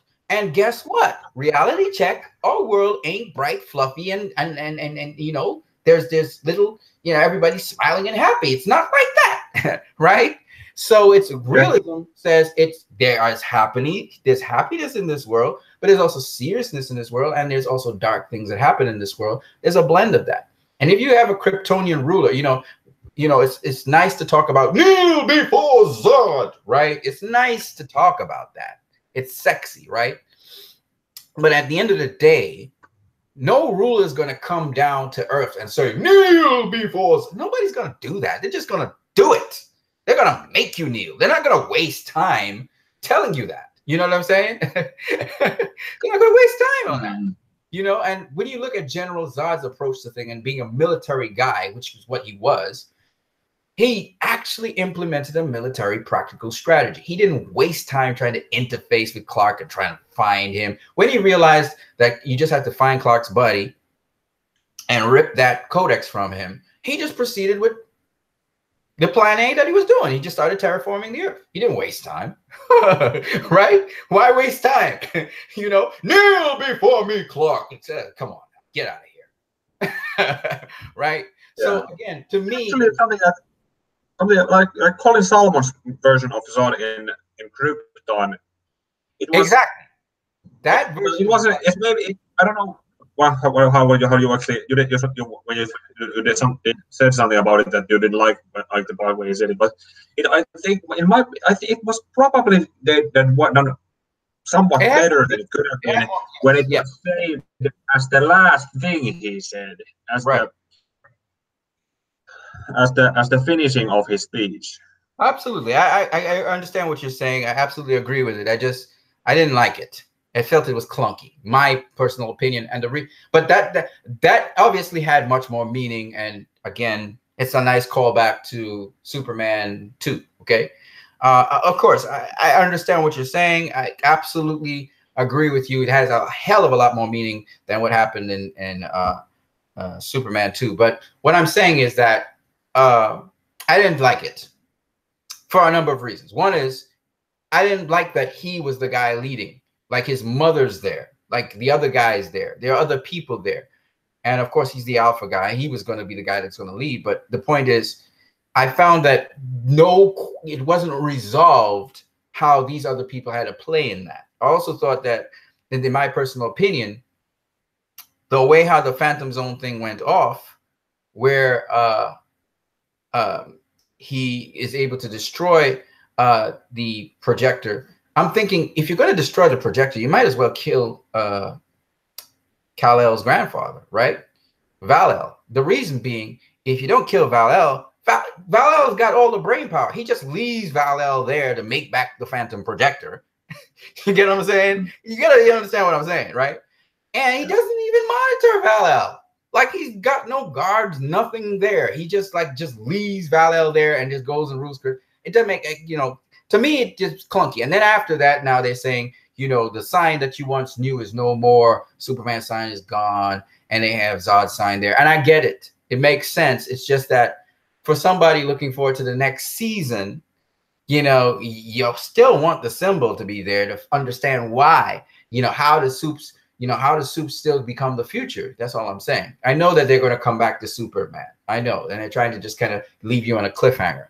But to me, that sort of fell apart in there. I just didn't like it. It was very clunky, in my opinion, but it does offer a lot of questions. What's going to happen to Segel when he's with, Brainiac? Brainiac's going to use him. So I have no idea what's going to happen in the next season. That's an interesting cliffhanger to end the season on. But I just don't feel it. I didn't feel the realism of it. I felt like the rest of the stuff was building. And I was looking forward to a crescendo. And instead I got everything kind of broke down. I think they were trying to rush the ending or something. But to me, it broke down. Now, I can understand why you would say Neil Before Zod was a good, it had meaning and everything, and it was a callback. I could feel that's awesome. But for me, I just didn't buy it, but it's okay.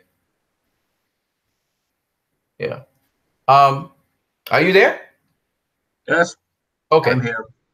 Yeah. So you thought that it had the weight to it, so you enjoyed that. Yes. Yeah. It was, no, I absolutely can. Hammer hit. I could see it. I absolutely could see it, though. I could see it. I think maybe it's just me, and I wanted maybe something else. Maybe it's just me. But yeah. So here is the Superman flying through the Himalayas. Okay. This is the Himalayas right here. And you can see how similar they look. The landmass, you have the mountain mass right there. And you have all this, you see the stuff. And this is not found everywhere, strange as it sounds. Obviously, this is where a glacier had tracks. It's glacial tracks, right? You don't have the screen share on. It's just showing you in the YouTube. Really? Oh, yeah. God damn it. Not again. Oh, shit. What? You should have told me that. Yeah, I just realized it myself. Holy shit. That's so freaking annoying. So here it is. Can you see it now? Waiting for the delay. It's me. It's two. Okay, now it's showing the. So did you see this? You saw this one? Yeah, now it's showing. Oh, this wasn't showing either? Now it's showing. Oh, it's showing me. Or maybe it's the delay. Yeah, whenever you talk, it shows you. So wait, I was talking all along. You were seeing my face. Is this what was going on? That is at some point of the YouTube's point probably. But now I'm now back at the Hangouts tab, and I see the mountains right there. One question I want to know also is, did you see the article I was showing, all the articles, or was it my face you guys were seeing all the time? At some point. Oh God. I have the tab open. I have to open the tab myself. Oh shit. That is so messed up. Annoying, embarrassing, and everything else synonymous to those two words. Oh God. All right. Yes. Annoying, embarrassing, everything. Oh God damn it. Well, anyway, this is the mountain ranges I was talking about. Anyway, let me zoom in so you guys can see. Oh God. That is so terrible. That is annoying as hell. Come on, God damn it, computer. This is the problem with computers, man. So this is Superman. This is where he was falling via this range here. I thought everybody was seeing this shit. So here's the range, and this is why I was saying, is it this range here? Can you see that? Yeah, Arctic Mountain Range. This is the Arctic Mountain Range. Here is it the Greenland Mountain Range.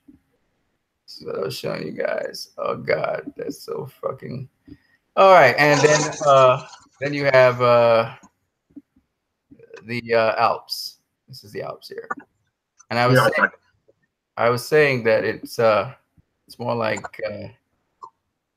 this one here. Let me come out of it a little bit. So it's more like this one, the Greenland Mountain Range, and it's more like the Arctic Mountain Range.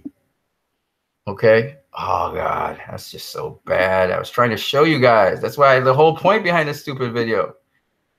Oh God, just do the right thing, would you? Oh shit. Now I sound like Batman. Oh shit. Okay, so yeah, so here's Soup's flying here, and I'm saying he's flying by the Himalayas, so you can see the mountains there, the clouds. It tells you it's high altitude, and this is the where the glacier would have passed, and this is the rock formations here. And if you look down below, you see the rock formations right here.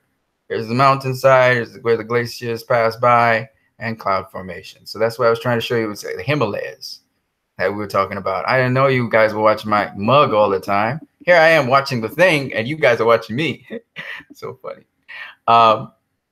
So yeah, this is what I was trying to show you guys.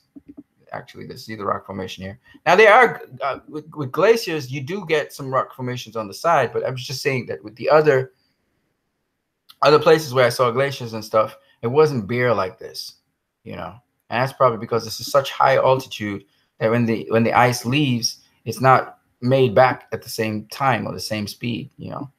And so you have this bare area here. So that's what's going on here. And here he's flying by it. And here I am thinking that you guys were seeing all of this. Oh gosh, I'm gonna have to go back and look at this video. I'll learn if I have to redo it or not. All right, and then here, next, it's kind of a jump cut, really. And you see him flying through this area. All right. Do you know where this area is, R2? Can you see this area? You're seeing it? Yeah, what is this place that soups fly through? Question mark.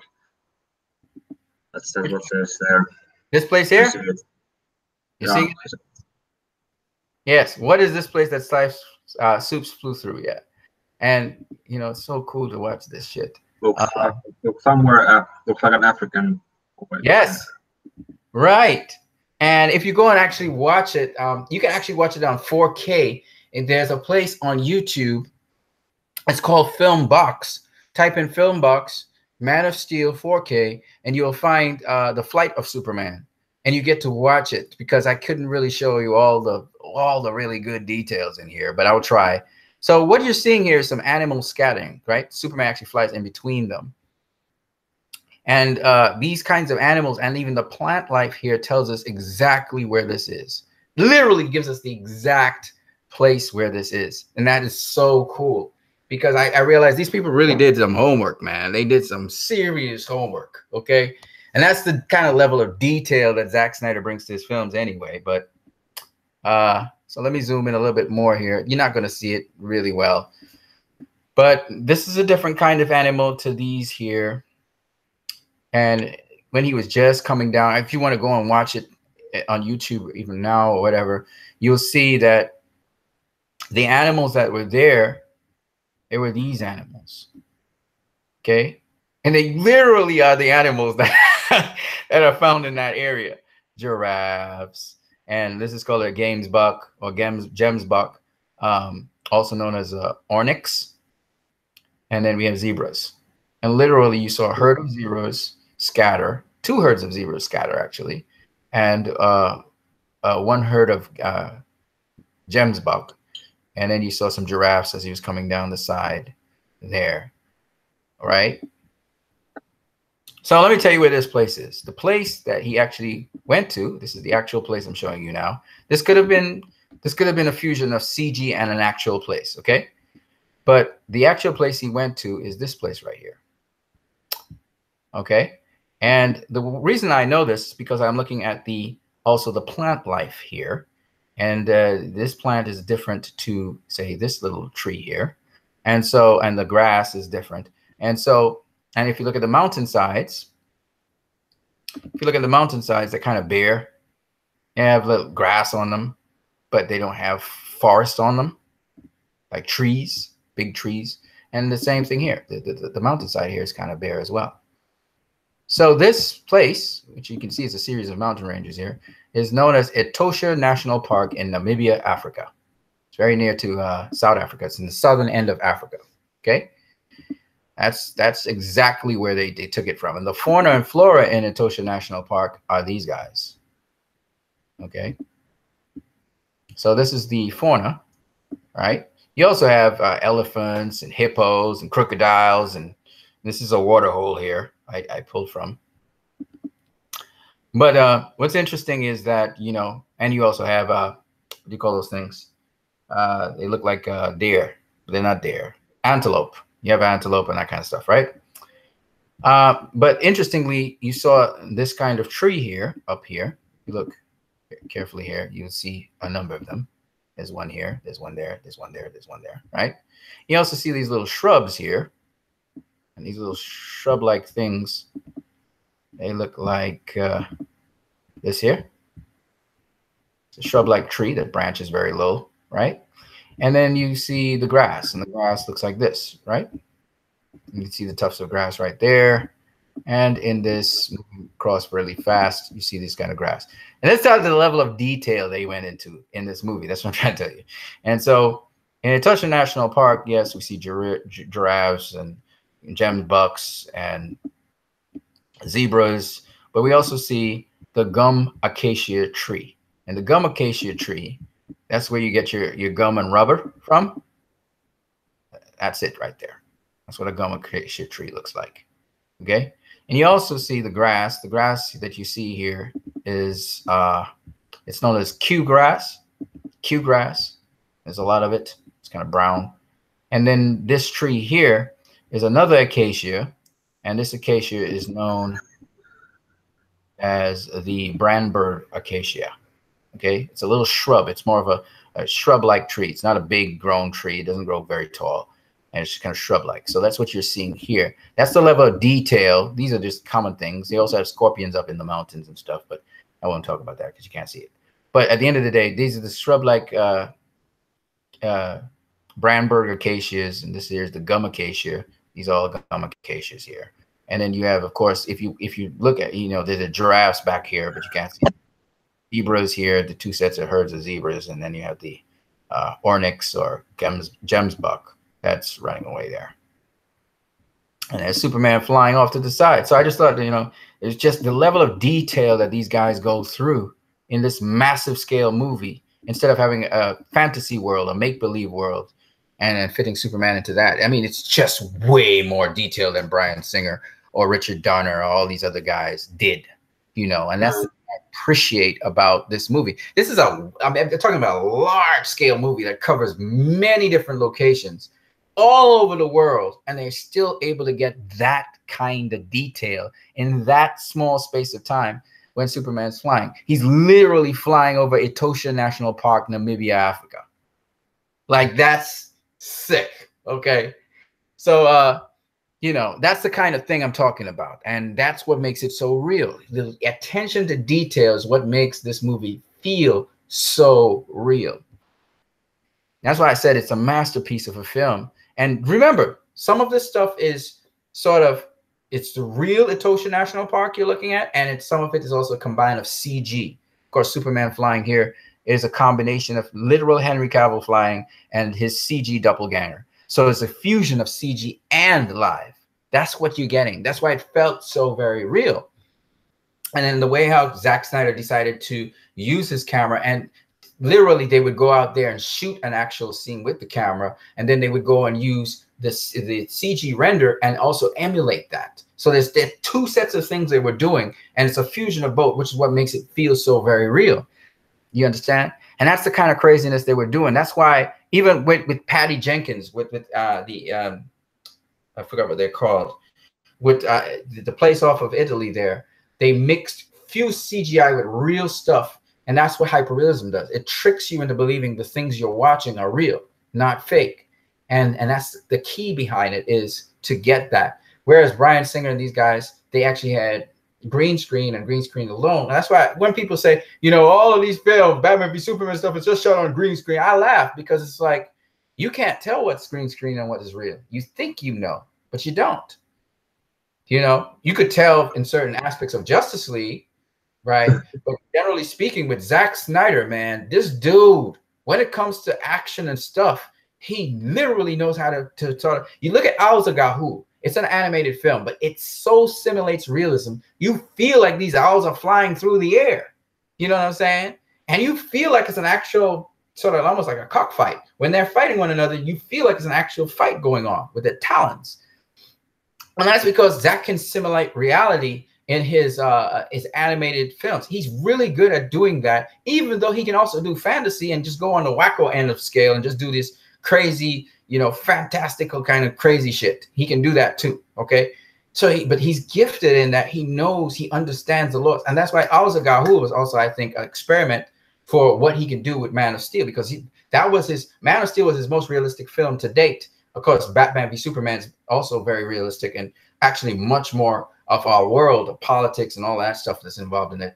It's much more of our world than, say, Man of Steel. But the point is, you know, the level of detail, I haven't even gone to Batman v Superman yet. And I'm just showing you how much realism is involved in just one little shot, one little snippet of a scene. I'm pretty sure Zack has a lot more footage of this stuff, okay? Because this was jump cut. You see him jump cut to Africa. You don't go from the Himalayas to Africa, okay? No matter what you say. So that's not happening. So he, you know, went around the Himalayas. It probably has a lot more where he flew through the Himalaya mountains and all that shit, and they jump cut it to going to Africa, okay? And I just think that, oh my God, that was just so sick. You know, it's just so sick. And you would be surprised how much research I had to do just to get this stuff, okay? All right, the next area that he went through was the White Cliffs of Dover of the United Kingdom. And literally, if you look at the White Cliffs of Dover below here, you will see that this is literally that. Like, this shot is almost just slightly different angle. Is literally the shot. There's the characteristic sink in between there. Okay, and there it is. Right? All the detailings of the cliffs are there. So I don't know if this is CG or if this is real, if they CG emulated this or they fused the skins. I don't know. I can't really tell you. But what I can tell you is, and even the sea and the water, I don't even know if that's real sea or water. I can't tell you. I know that in the beginning with Man of Steel, when we see him in the ship, the crab ship, the ship was on real water. It was really in the sea, but the oil rig wasn't real. All of that oil rig stuff was not real at all. It wasn't a real oil rig they went to. It wasn't, and so on. So I can't tell you what's real from what's not real, but I can tell you, like, certain times when Superman is not real. I can tell you when he's not real. Like, I know this is not a real Superman. This is CGI here, okay? But it's wonderfully done. But the problem with the doppelganger of Henry Cavill is they also sometimes use a body, but Henry Cavill's head. Sometimes they use the entire doppelganger. Sometimes they use Henry Cavill, but they have, like in Justice League, where they realize Henry Cavill's hands were doppelganger hands. Sometimes parts of Henry Cavill's face is doppelganger. I don't know why, though, in Justice League, this is the thing I never really quite got. They had the doppelganger for Henry Cavill's face. You saw it from BVS and Man of Steel and stuff. Maybe it is that they couldn't animate the face of the doppelganger, even though that doesn't make any sense to me because I saw the doppelganger's eyes open. Why didn't they use the doppelganger for Henry Cavill's face when his mustache was removed? That's what I never quite got. What, it's going to look too CG? I don't understand. They could have used the doppelganger from Henry Cavill's face. Instead, Joss Whedon used a totally different company.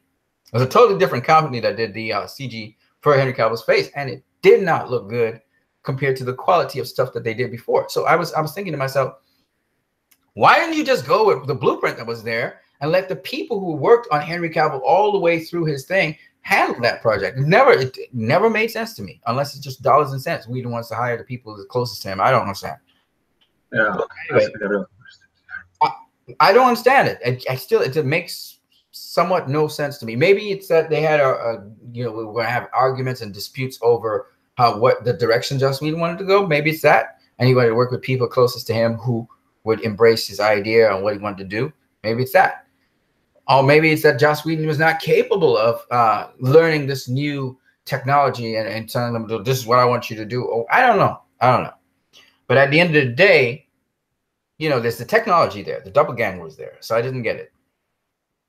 So anyway, and the doppelganger was made by the same company that did the doppelganger for Wonder Woman, that did the doppelganger for the Flash, that did the doppelganger for Aquaman and all these other guys, and was able to fuse on, like, where Wonder Woman was blocking the bullets in BVS. That was actually a stunt woman doing that in part, and then sometimes Gal was doing it, but the doppelganger face was put on the woman, so you thought it was Gal, right? And it was pretty well done, right? So I don't know. I really don't quite understand why Whedon would just go outside of that circle and suddenly operate. I don't know. Maybe he thought that his creative differences with these people would cross enough rifts and they would say, I'm not doing this or something. And he decided to go outside. Maybe it's that. But anyway, behind the scenes, it can be very tough to get things done if people who are capable of doing it don't want to get it done, right? But yeah, this is the White Cliffs of Dover. This is found off of the UK coast. I think you're very familiar with this, R2, aren't you? Yeah. This would be the English Channel, right? Between France and England. So this is what you're seeing where Soups just speeds off, and then you see a ship in the distance as he's flying by over the sea, bursts a sonic boom, goes across the sea. Now, to be fair, Iron Man had done this sonic boom stuff, right? But different. Again, the way how it was shot was different to how Superman was shot. And this is the thing, the subtle differences that people don't pick up. Superman, you can barely see him. Like, you can't see any details on him. He just blows by the camera. The idea was, again, not to track Superman and follow him and give a nice clear view of him, which is what all these other superhero movies did, but to observe him as if you are an observer and see how fast he's moving by, right? And so that was the difference. Zach approached this thing differently to any other director had approached it. And I think that's the thing that people do not appreciate about these films. They're like, oh, yeah, well, Iron Man did, he broke the sound barrier too, and he broke it before Superman. We're like, okay, so what? Who cares? Like, that's not the point. They're not trying to. The difference between these movies like Iron Man and all these other superhero movies is they're trying to show you what these guys can do. Look at what they can do. Iron Man can do this. Iron Man can do that. They're not really interested in the character of these individuals. They don't focus on that. Superman, the Man of Steel, focused on the character of Superman, who he was. And yes, he had all these special abilities, and that's great, but that wasn't the focus of the whole thing. And I think the DCU, they don't really focus on the special abilities. It's wowing to see the special abilities, right? But at the end of the day, that's not the focus. The focus is the heart and soul of these characters. And I think that's the difference between the DCEU and all these other superhero films, which is why I don't care about those ones, right? Because it's about, oh, this is what Iron Man can do. This is what Spider-Man can do. This is what Thor can do. It's about Thor's hammer, and he got a new hammer, and he can, look, he's going to take down the, and I'm like, oh, God damn it, man. We're playing toys again in the sand. I hate that shit. Right. So it's too fickle for me. Anyway, this is the place. Again, details make a big difference. You can see it's pretty much the same. I think they add a little bit extra stuff in there. And this may be well, again, this is shot with a different color grading. So this color grading is a little bit different. If I were to adjust this color grading, it would look like this. So I can't really say if this is not real C, or I don't know. Honestly, can't tell you, right? It can be a fusion of CG and real, or they probably use real skins and this is actually all CG. I can't tell you. It's one of those things where, that's why I said I don't understand why people can say the DCEU CG is poor. I just don't understand what they're talking about. You know, because you cannot tell what's real from what's not real. It's not that easy. You know. Okay, so then we see Superman. After that, he goes across the sea. And then the next thing, he's crossed the sea, which means he's crossed the, the world. I don't know which direction he went, but at the end of the day, he ends up by the Grand Canyon in Colorado. That's the next shot we get. So I have to assume that Superman, after he went through the English Channel, he went east. Okay, and that's how you end up on the west side by Colorado.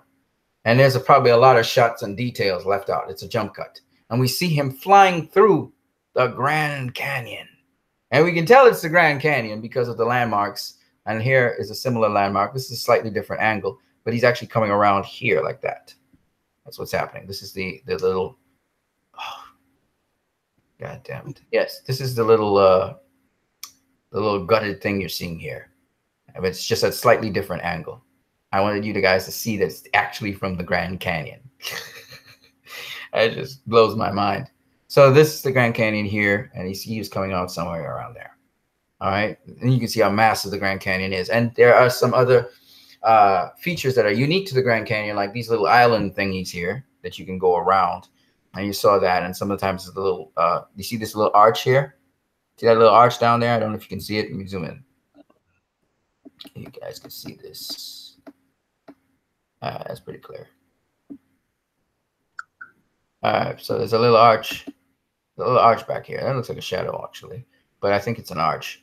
And so, you see that arch that Superman passes through and it goes up into the air. Now, there are other places in the world that have, also structures like this, but they're not as big as the Grand Canyon. That's another thing. But I do believe that this is what he went through, the Grand Canyon, which is really awesome. So, I just find all of that so cool because these are landmarks you actually know. And it's saying that Superman basically, there were a lot of jump cuts. So apparently he flew a lot longer. But it's just so cool to see that he literally is flying all over the world. Like he's not just as much as he's American, that is to say he was raised in America, Kansas to be precise. He's all over the world. He went to all these different countries, right? And they literally give you that sense of that. And then finally we see him. I don't know if you guys can see this. Let me see if I can zoom in a little bit more here so you guys can see it.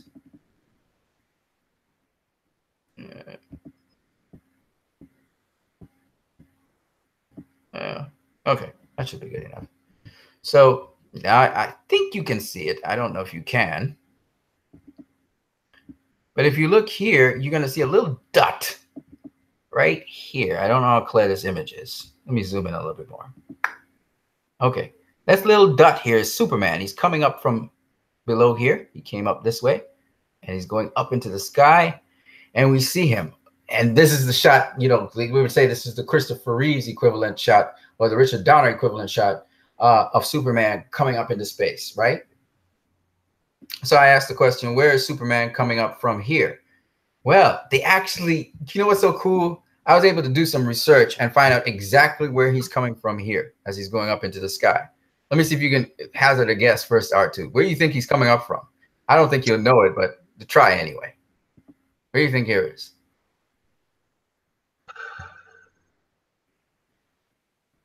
Here, let me decrease the size a little bit so you can see it better. I'll give you a hint. All right. Okay. It's the same place he actually came up on shore from after he saved the oil workers from the sea.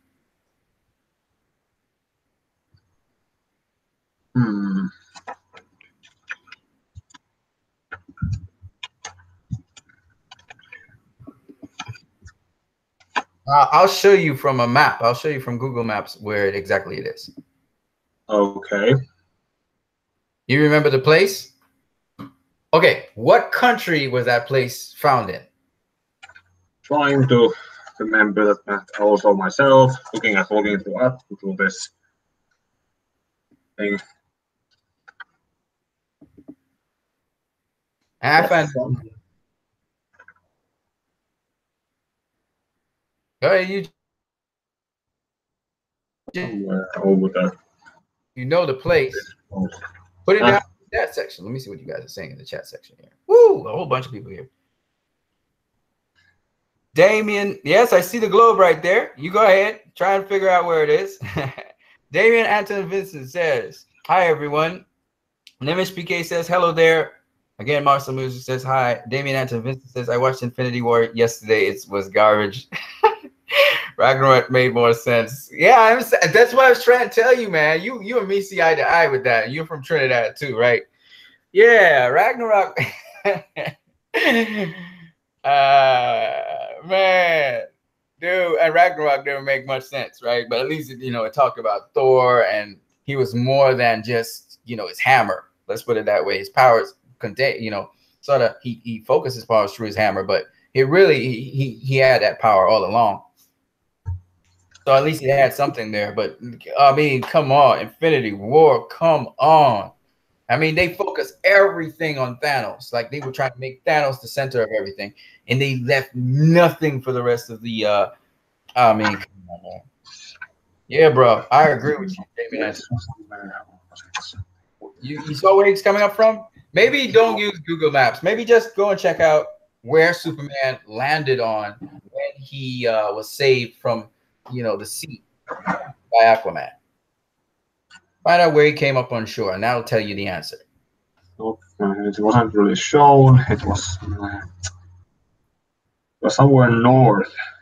Yes. Was it Europe side or US side? You have to tell me that. I'm not going to tell you that one. Somewhere in Canada, probably. Yeah, that's right. It was somewhere in Canada. Absolutely. There's the which side? Which side of Canada? East Coast or West Coast? I even said it in this video. Actually, I talked about. I missed it. I talked about it in the Provence and everything. Oh, maybe it's Happy Valley Gospel near Newfoundland. Was it there or somewhere? Newfoundland? No, wait. Nope.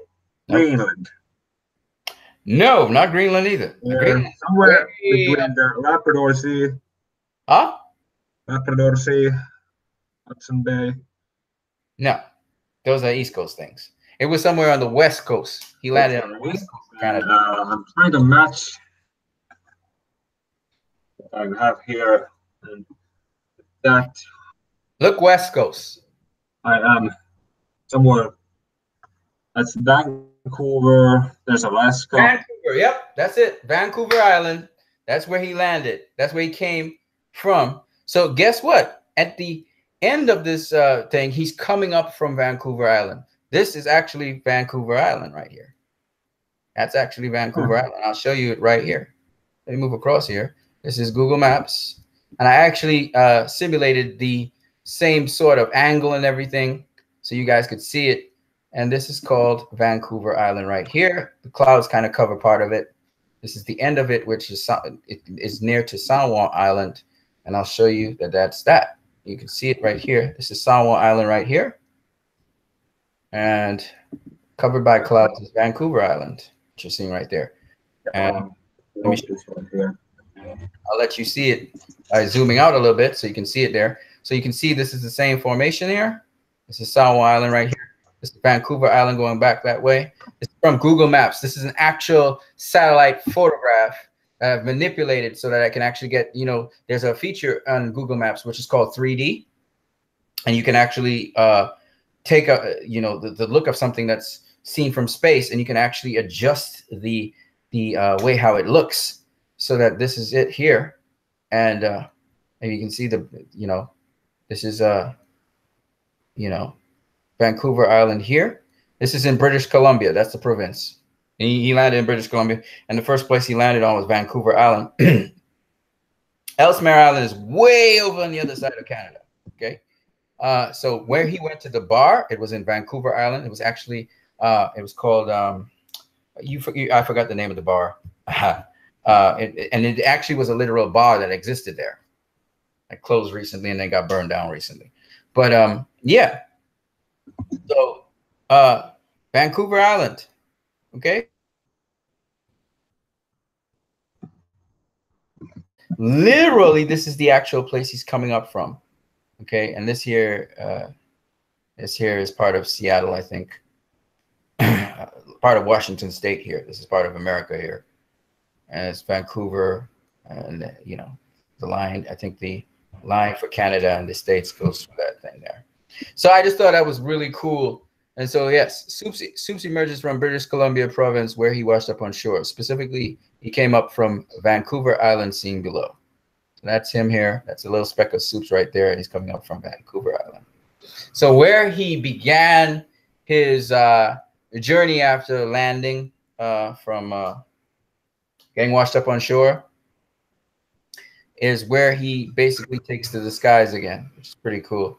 And then the question is here, so I can zoom in there a little bit. It says, what does Soups pass by? What does he pass by?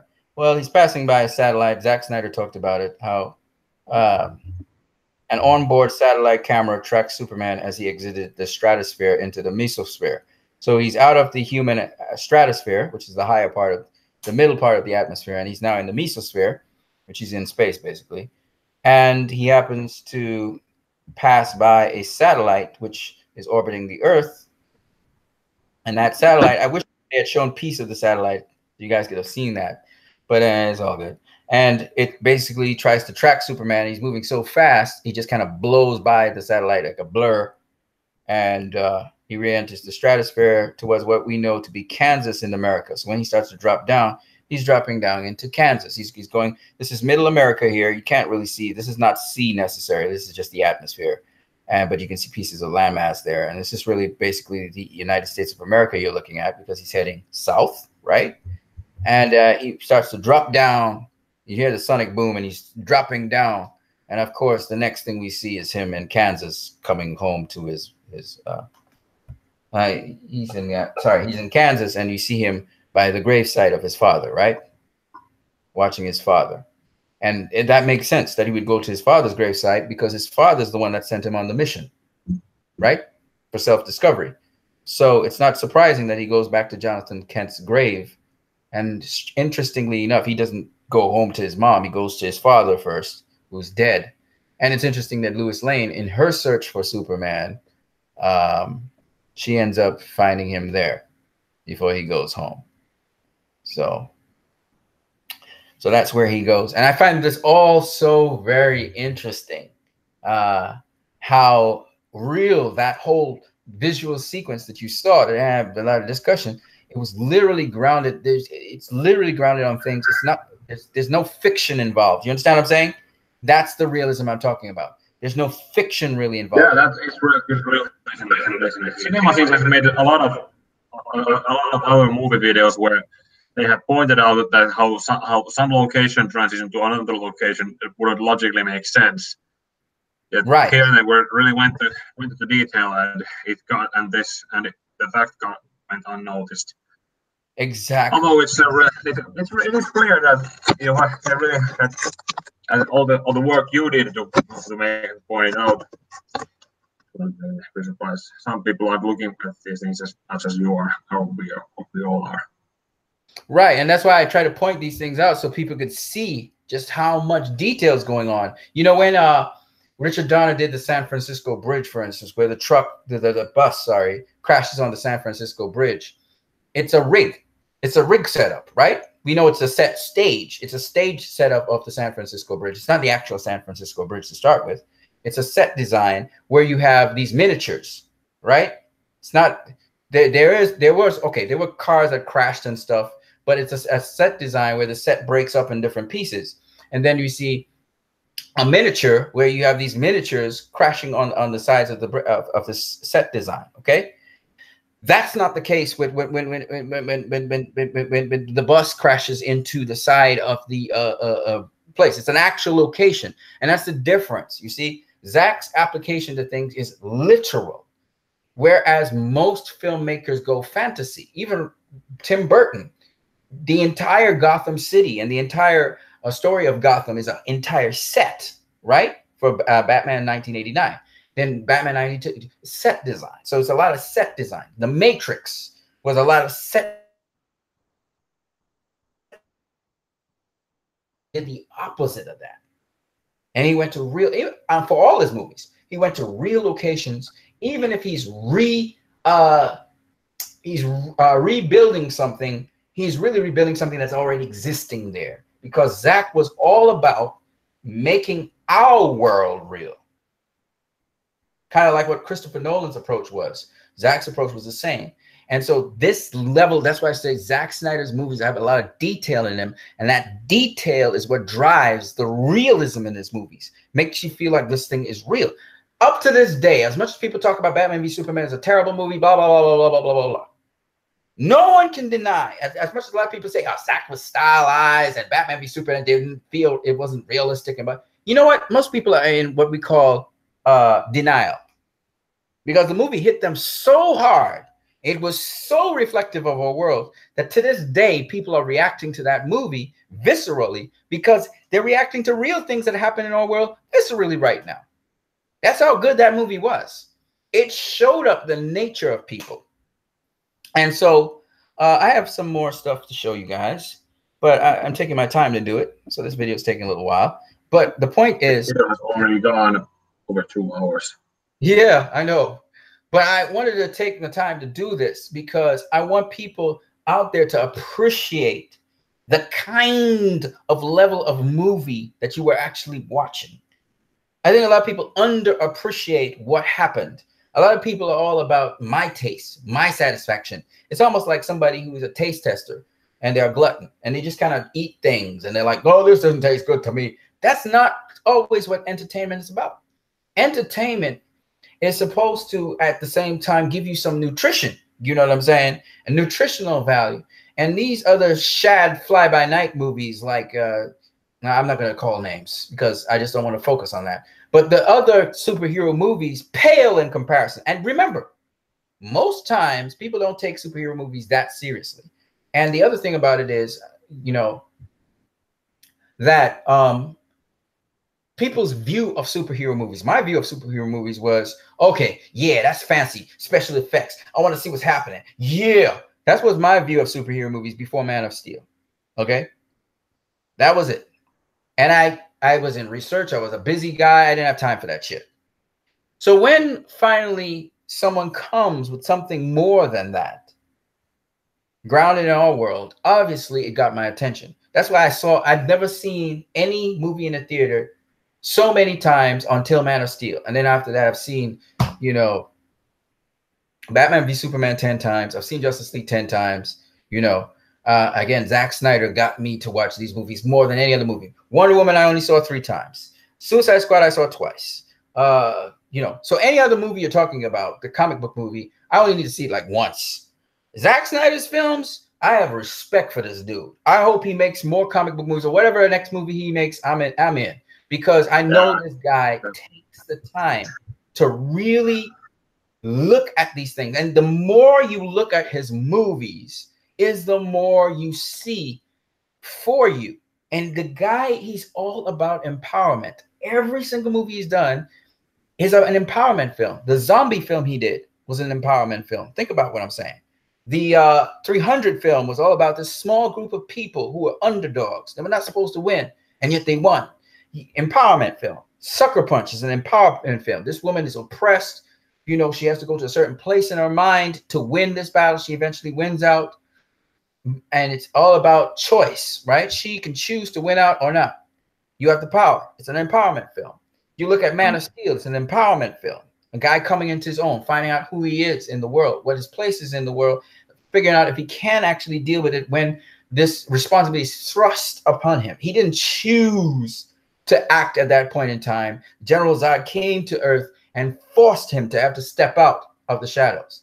So when you look at these kinds of movies, Zack Snyder, Batman v Superman shows you still have the power, but you have to choose what you're going to do with your power. And even if your power seems to be useless, It may seem useless. You should keep on pressing on because sometimes it looks that way. I mean, this is the kind of story this guy is telling, okay? And now Justice League, it talks about you can't just be by yourself. You can't just, the things you need to do, you need other people on board. So, I mean, he just continuously builds on his themes in the DCEU. This guy, I have a whole level of respect for him, all right?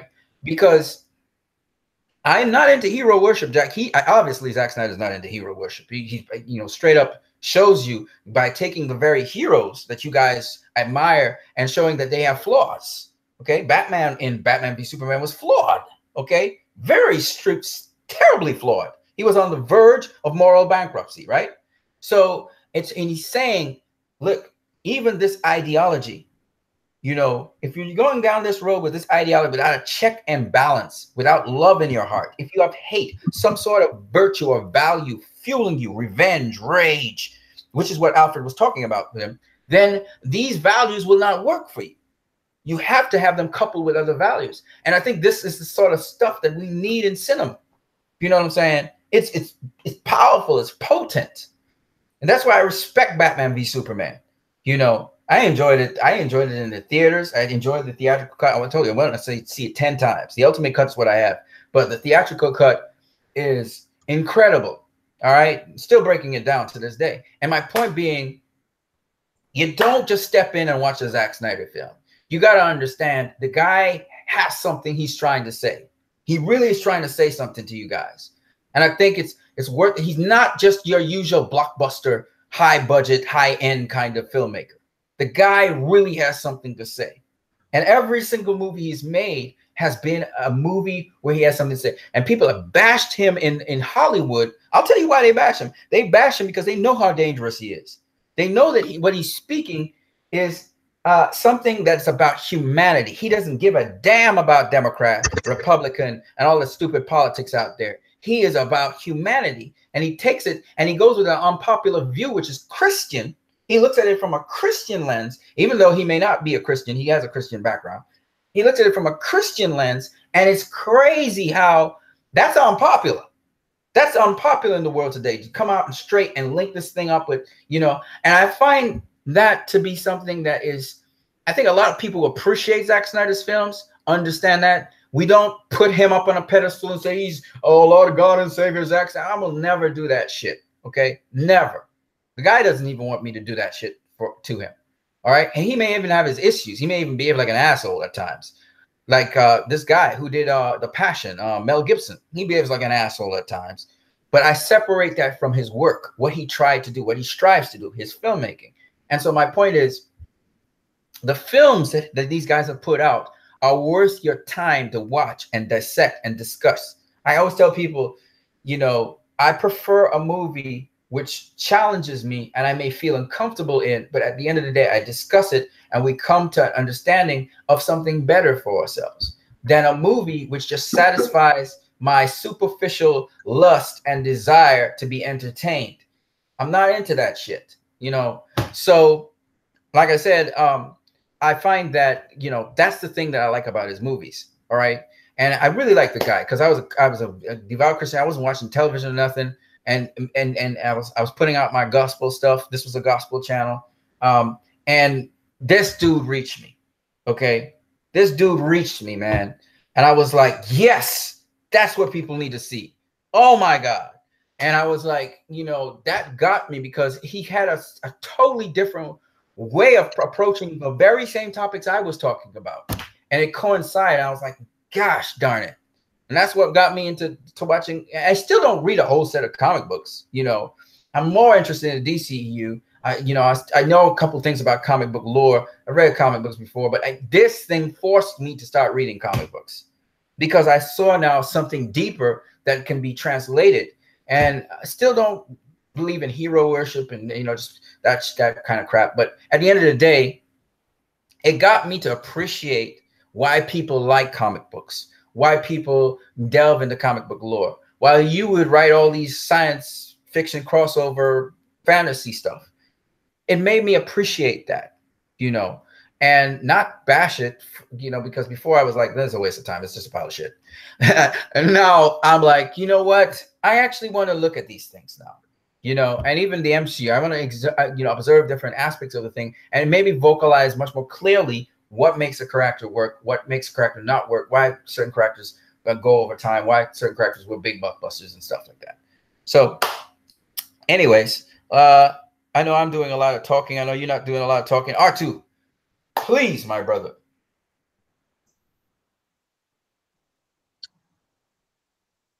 What do you want me to say? What do you see in, you know, just anything you want to say about this at this present point in time? Anything? Anything? Any thought whatsoever? Of those things you just showed, Let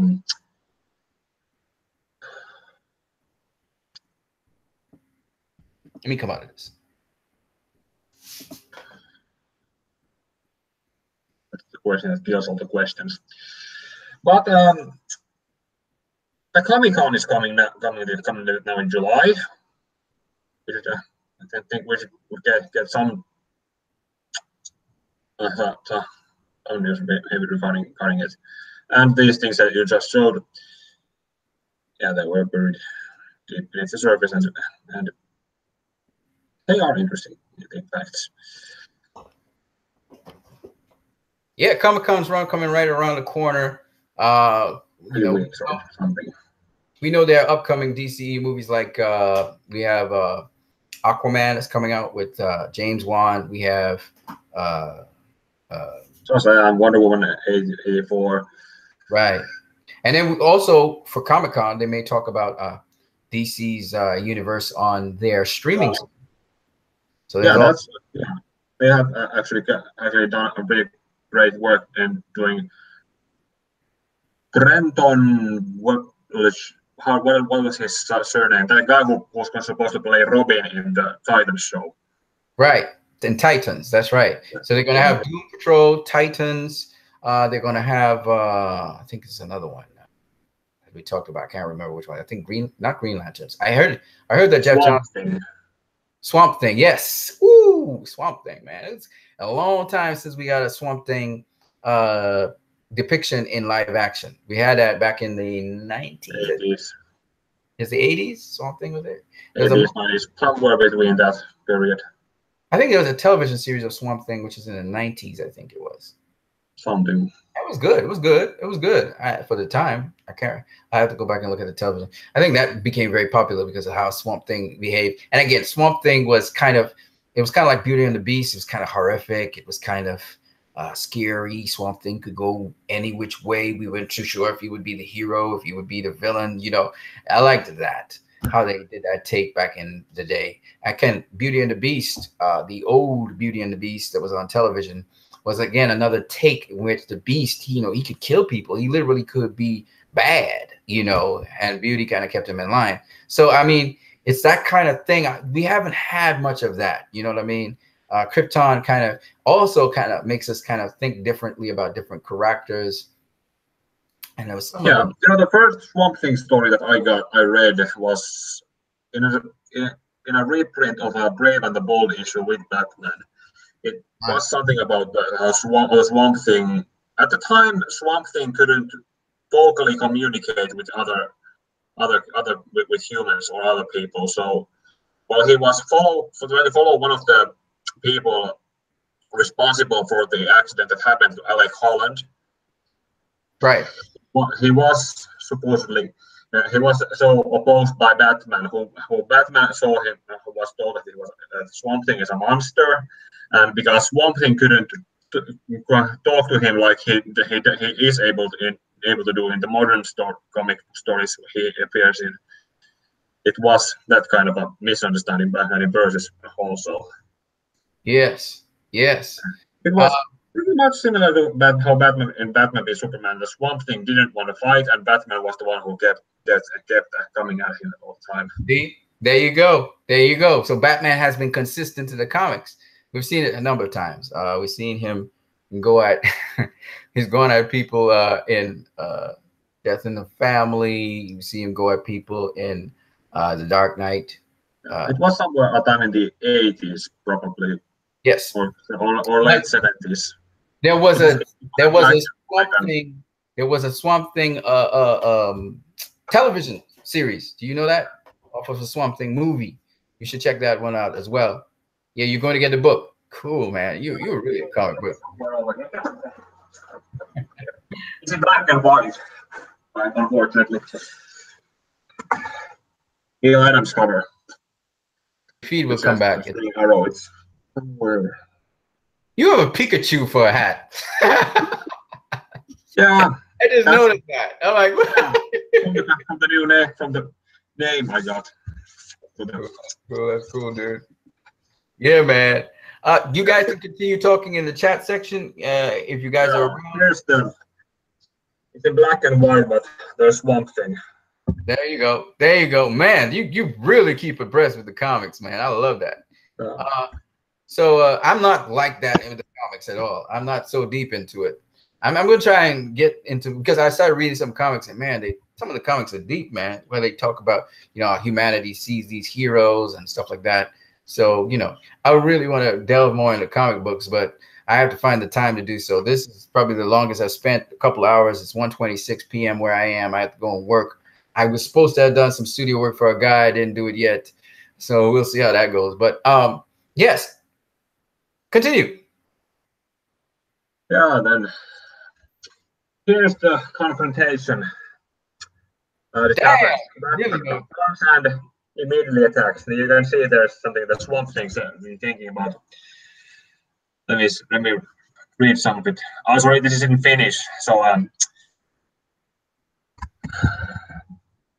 here's what Batman's thinking when he sees Swamp Thing. So like that badly sitting jacket is hiding the Swamp Thing. Obviously, his dog friend managed to get to his hideout before his master. Swamp Thing is thinking, I can't.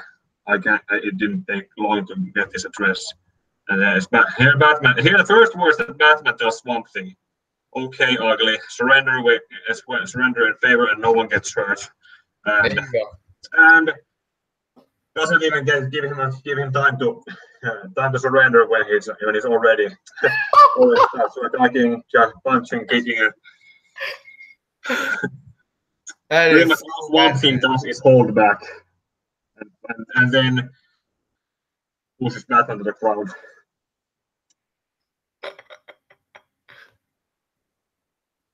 Dope.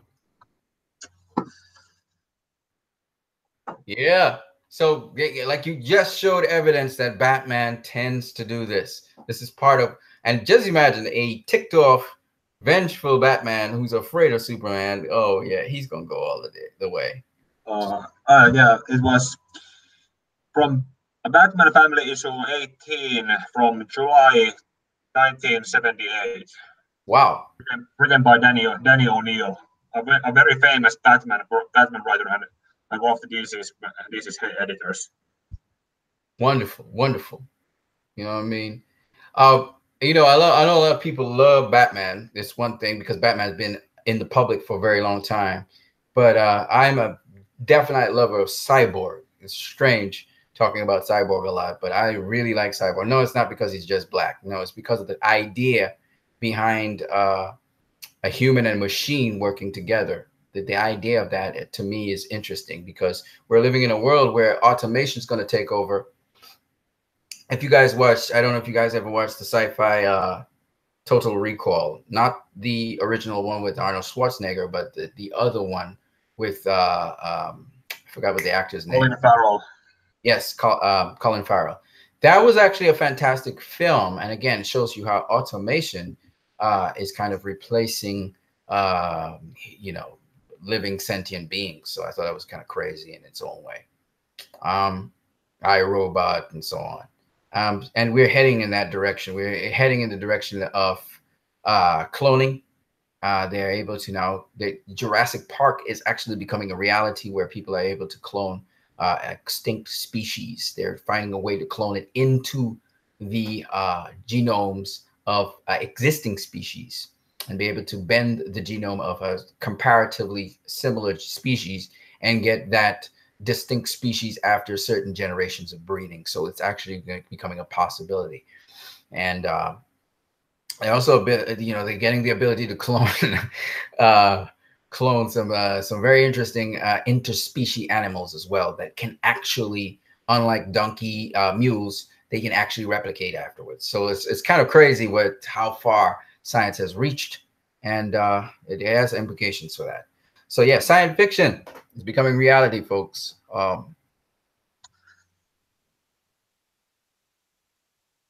Yeah, so I love that you cited in the comics in the Batman the Brave and the Bold in 1978. And by the way, in the 1970s, Batman killed more, I think, than he killed ever.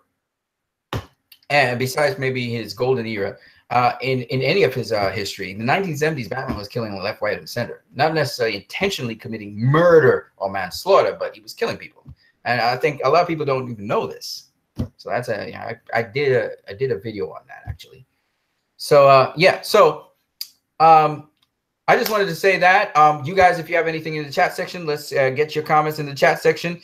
R2, if you have anything else to say, I put the link for your the site, which is fanfiction.net, and your name. Say the name again.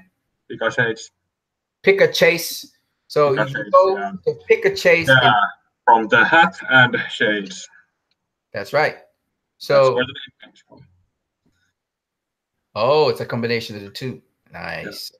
So you can again go to fanfiction.net, ladies and gentlemen, and check out some of the crossover imaginations that R2 has done. It's really fantastic to check out. Well, Dave Ethan says, just got back to your video. What did I miss? Well, you missed a handsome, pretty big chunk of it, Dave Ethan, but don't worry about it, man. You can always replay the video later. I don't know if some parts of it, though, you're just seeing me talking. I was really trying to get some visualizations. I took a long time. I took a whole entire yesterday to compile this stuff, and so it's kind of a little frustrating. But if not, I'll just redo the video. So for Dave Ethan, Damian, Anton Vincent, Marcel Music, shout out to you, man. Nimish PK, and R2 Lemon, Dave Ethan. I just want to tell you guys it was fun talking with you guys about this. Share this video with other people. I know Dave Ethan will, because he has his online Google group that you guys can check out. Dave Ethan's group, which is the DCEU Positive, it's called. So you can check that out. Try and put that link in the comment section because I'm a part of that group as well.